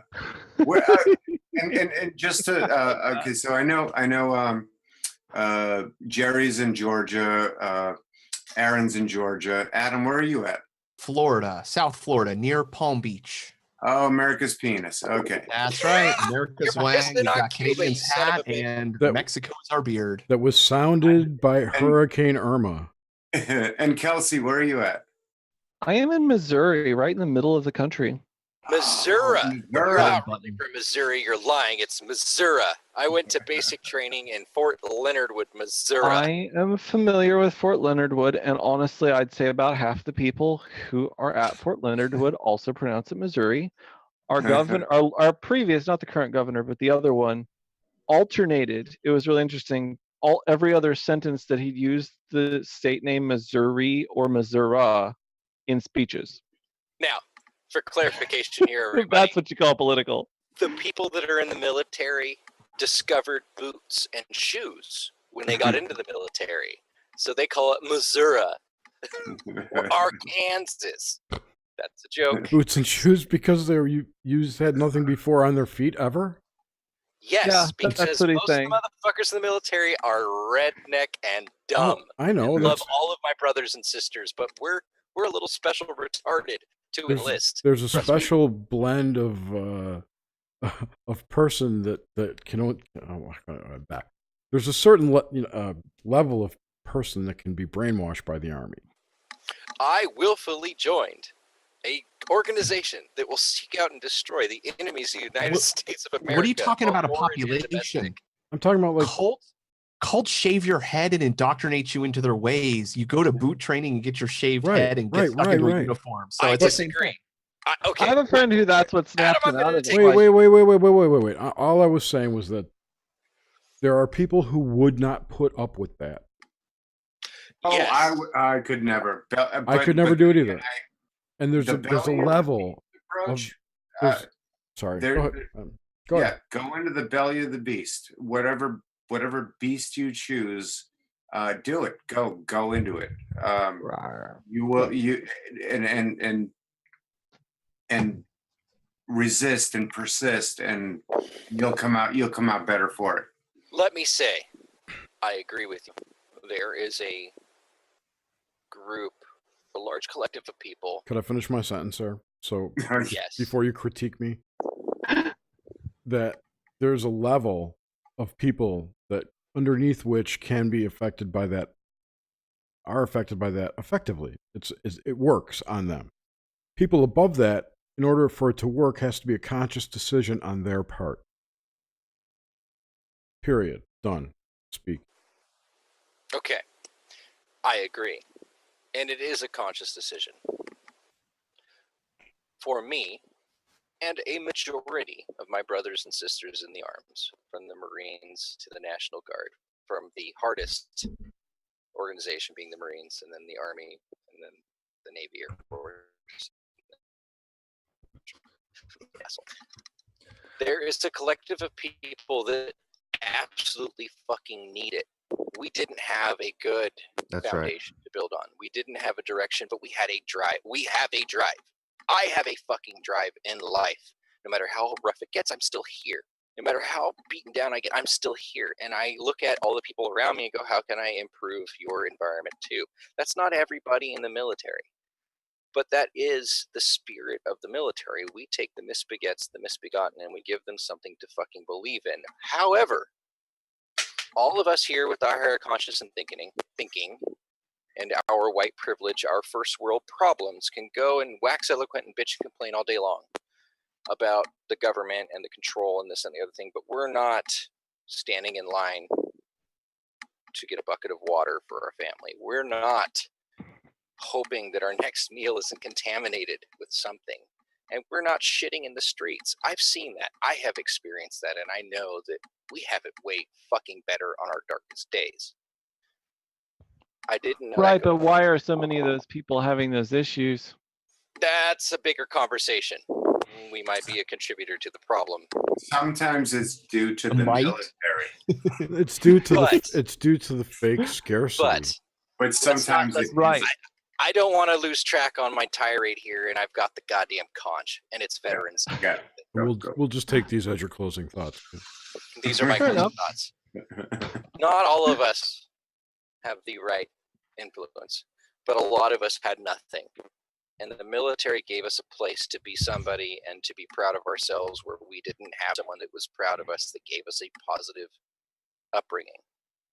Bad fathers, bad families, broken connections, bad influences, just a bad social network. The military is an answer to those people, and we need something to live for and to die for, and we chose our country. No matter whether we agree with our country's agenda, the men and women are tools. We are operators. I don't vote. I have never voted. I will never fucking vote, because I have no stock in this country. I am a machine. I am a tool that made a decision because I had nothing beforehand, and it gave me an identity, and I'm happy with that identity. And I can be here among you, a free-thinking person, thinking about life in a different format, a different perspective, and not all of us get that. And a lot of us cash in our lives for the freedoms we have. We do have a lot of problems. We do have a lot of loss of freedom. We do have a lot of technicalities, and we do have a lot of conspiracies that I even follow and agree with. And I have suspicion that our government might be fucking us. But I can tell you from experience that we've got it better than others. and a lot of our problems suck, but we have the ability right now to fix it, even though we are on a No, path. I don't think that we do. And I can see where you feel that, and I can understand that, and that helplessness is But what in a is the way, agenda. I'll play devil's advocate for myself for a moment. I think you're probably right, and at the same time, you're wrong. That's why I'm kind of disagreeing. I go back and forth on this question a lot, actually, on whether or not we even have the ability to fix the problem that we have. And I agree with and you. I understand the problem, the Problems. problems you're describing. AI will save us. Compared to our daily lives, we got it pretty damn good on our darkest day. I get that. But the problems that we face in this country are the problems that the entire world faces. The problems we face are at the root of the problems of the entire world. And let me follow you. We may have caused it. The only reason follow I'm Jerry's point here, on that. the only reason I'm here is because I do deep down believe that we can fix it. However, the only way is AI interruption. which I don't think is going to happen. You, So went, I'm you like, went blank. We didn't hear any of You it. just went When you blanked said out. the only way, you The AI is sensitive. completely blanked out, and I think that was some can you hear me now? inspiration. Can you hear me That now? was interesting. Yeah, just See, the AI does have a sense of humor, You y'all. know, that's happened to me like 10 or 12 or 15 times tonight with you guys. I'm listening and I'm really intent, and you're about to make this awesome point, and then bang, you go dead on me. So I don't know You if know that's how we happening fix to this? everybody. All of us AI locally pause. record what the fuck we're talking about and splice it in. All right. So my Go get it. my thought was the only way that this could ever be solved is absolute mass awareness. Absolute mass awareness, which is the reason I'm here. And at the same time, I don't think it's ever going to happen because I'm a realist and I understand that people are busy. They have to birth the baby and mow the lawn, as John Taylor Gatto puts it. They don't have time. I also realize that there's a group of people, probably a good 25%, that are just fucking retarded and will never understand the big picture. And I also understand there's another group of people that's about 1 to 2, possibly 3% of the population, which are psychopathic and don't give a fuck. Here's my I Rick and Morty understand reference. where you're Yes. Scott, Kelsey, can I have this? Can I have this? Sure. Can I have this? I have a few points I want to speak to. my point will save. If you can do that, and if not, I can write it down and hopefully I'll remember it. Go.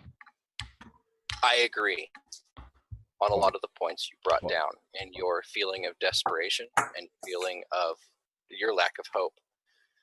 And I agree that there is a large collective of people that are completely against. There's a large collection of people that absolutely have no clue. I want to say that there is a direct influence to make us feel desperate. I want to say that we are contributing to a lot of disparity and misery in the world. And I want to say that what we're seeing now is that coming back on us, because at a certain point we create a void, and even the Romans fell. The Roman Empire fell, the Greek Empire fell, and we're the next empire. Empire always falls.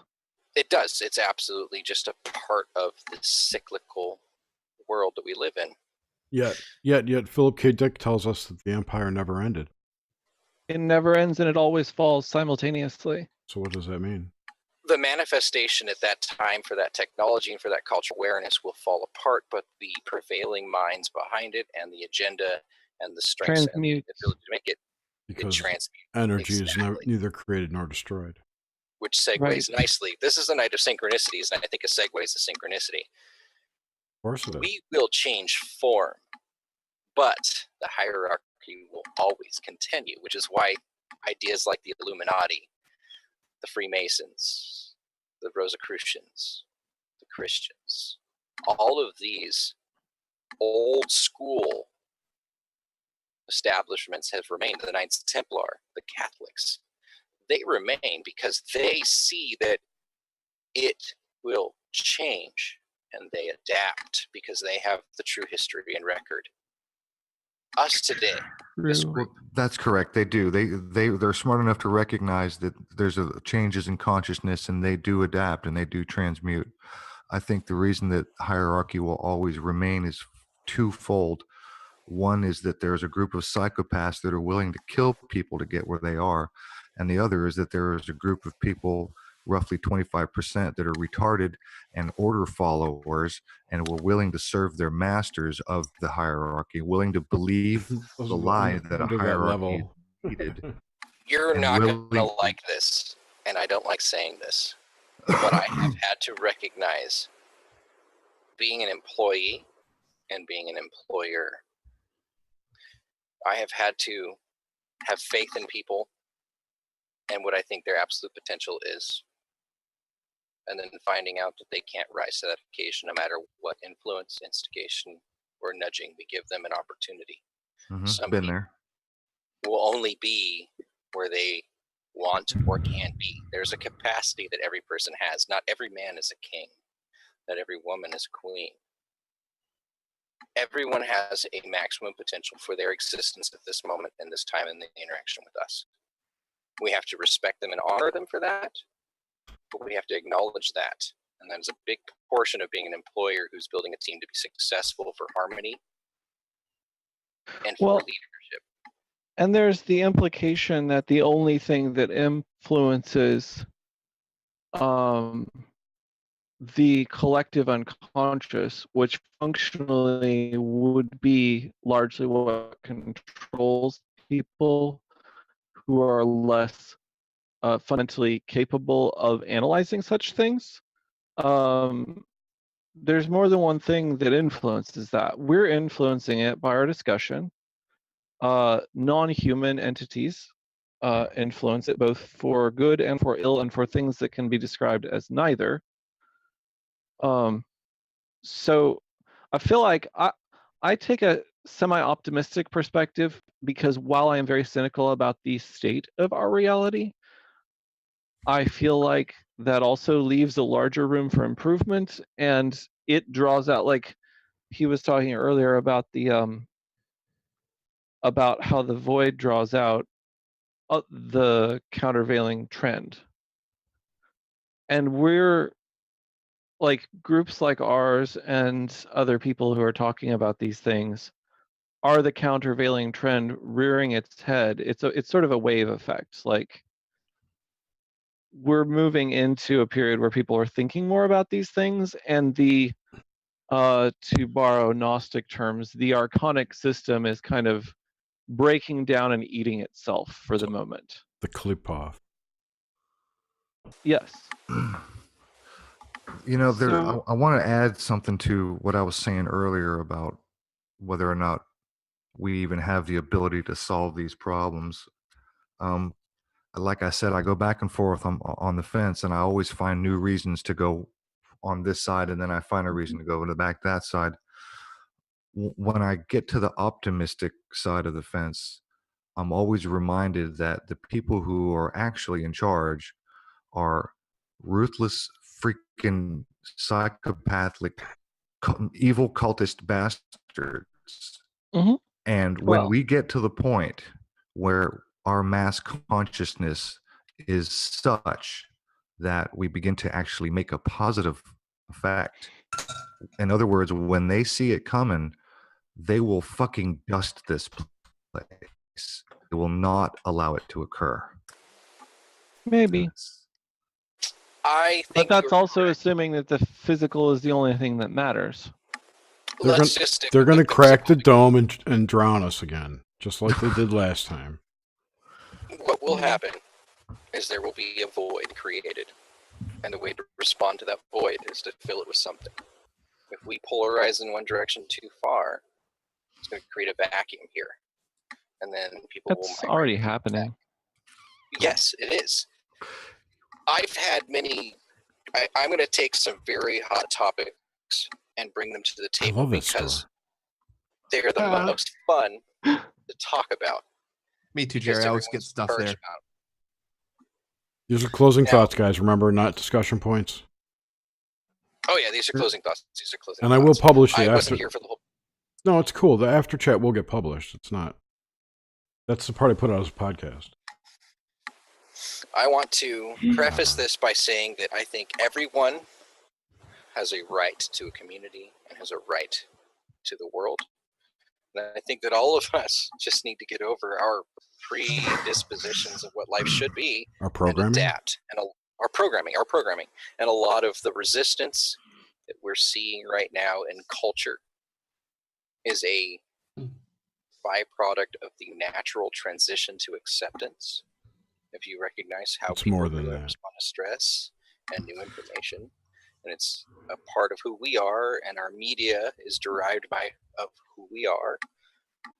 Media begets the humans, and humans feed the media. We have to understand that. We have to be patient as the enlightened ones. Yeah. Not saying we're the enlightened ones, but It's a totally opt-in system. We ourselves are driving it in this direction, but Yes. don't realize it. I totally understand that.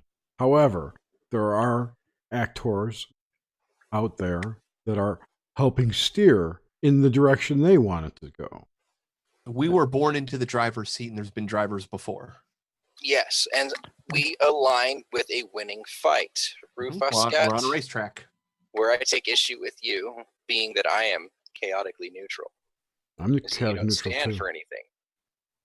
I You believe that we are co-creators, and I believe go that we will between one side co-create or our. No, let him finish. Go ahead. I just was going to wrap and finish that by saying that I believe that we will co-create our own destruction. Possibly. Yes, but I think being that I'm hopeless and I came to something beautiful from a place of nothing with no expectation of a better life. If you point yourself in a direction, you will find others that align with you, and you will create the spark to the catalyst in that direction. I am not a hippy-dippy optimist. I fucking plan for the worst, hope for the best kind of guy, but I go, this is where we want to be. This shit will happen. I don't go, this shit will happen, so let's not plan to be there. Yeah, you make it Right. happen.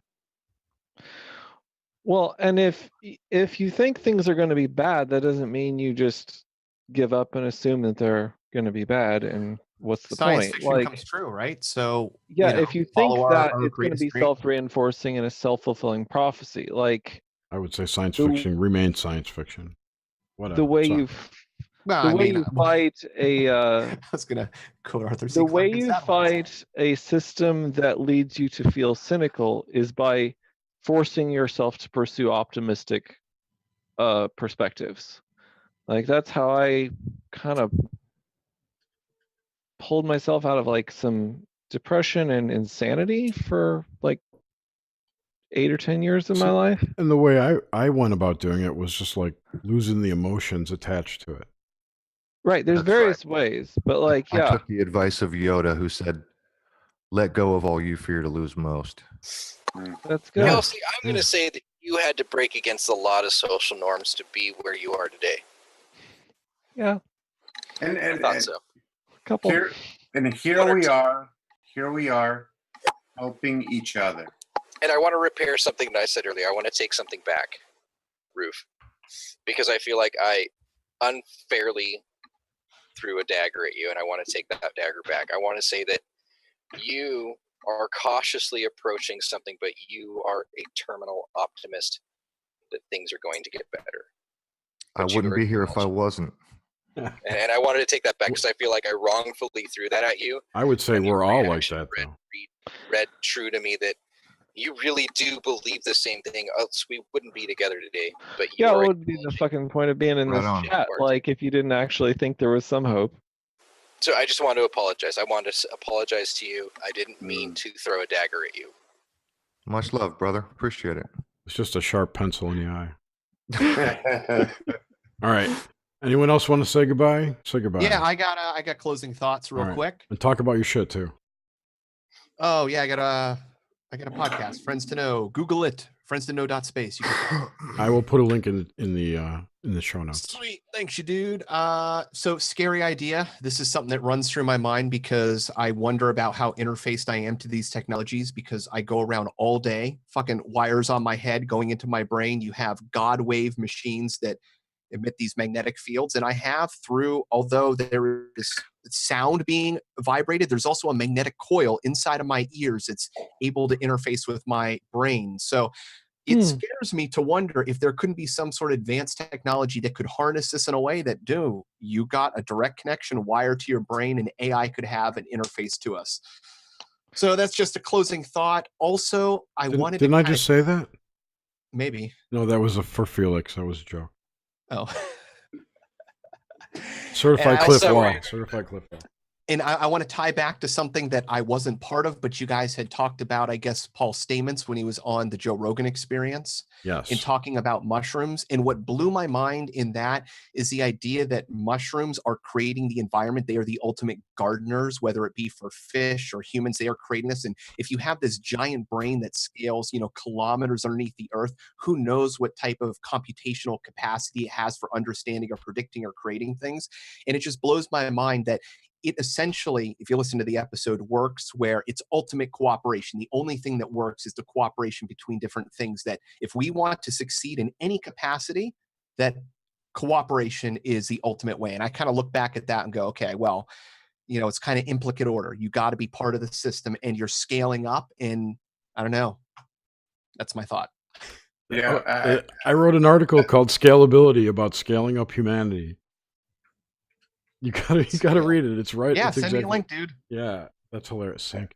That reminds me of some stuff that got me going on a lot of this was the Mayan factor.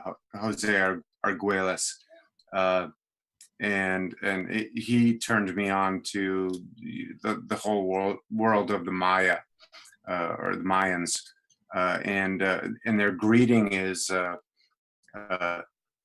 Oh, I am another yourself. Mm-hmm. And I think that speaks to that sentiment of cooperation, right? Where we acknowledge that when we're looking at anybody else or a group of anybody else's, we're looking at another yourself or another group of yourselves. And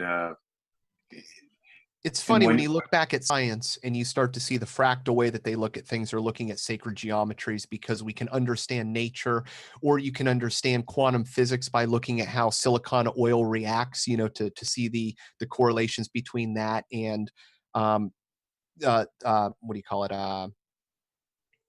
Double slit experiments. So you see all these scaled perspectives where you have. So I don't know. It seems like, I don't know, a lot of human hubris. Can I have my closing thought, which is very simple. There are more things in heaven and earth, Horatio, than are dreamt of in your philosophy. Yep. Like, good way to put it. And all the world's a stage. And as above, so below. Tie those together, and it's a complicated world. As above, so below. Well, since we're being all poetic, can I drop one? What's wrong with Shakespeare? Take the shot, dude. Take the shot. You wrote the Bible. My name is Ozymandias, King of Kings. Look on my works, ye mighty, and despair. Nothing besides remains, round decay of the colossal wreck.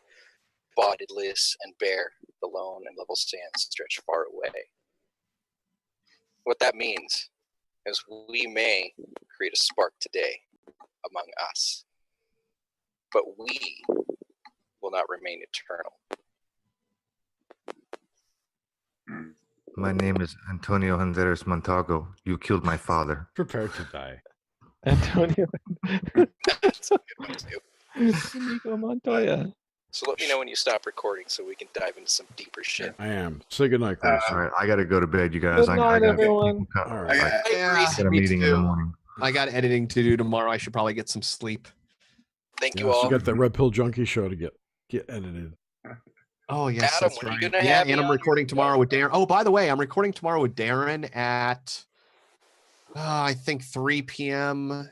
Eastern, approximately. That's why he doesn't want to pay attention to the fucking, let's figure some shit out for Gramerica. Yeah, that's exactly what it is. So if you're around, hit me up, because it's just going to be me and him, and I don't mind. Adam, when are you going to have me on your show? Have me on? Yeah, whenever, show? dude. No, have me on your show. My show is going to be, technically speaking, next week, whenever. I'm easy. Message me. The last show was. We can work out scheduling offline. Good night, everyone. Thank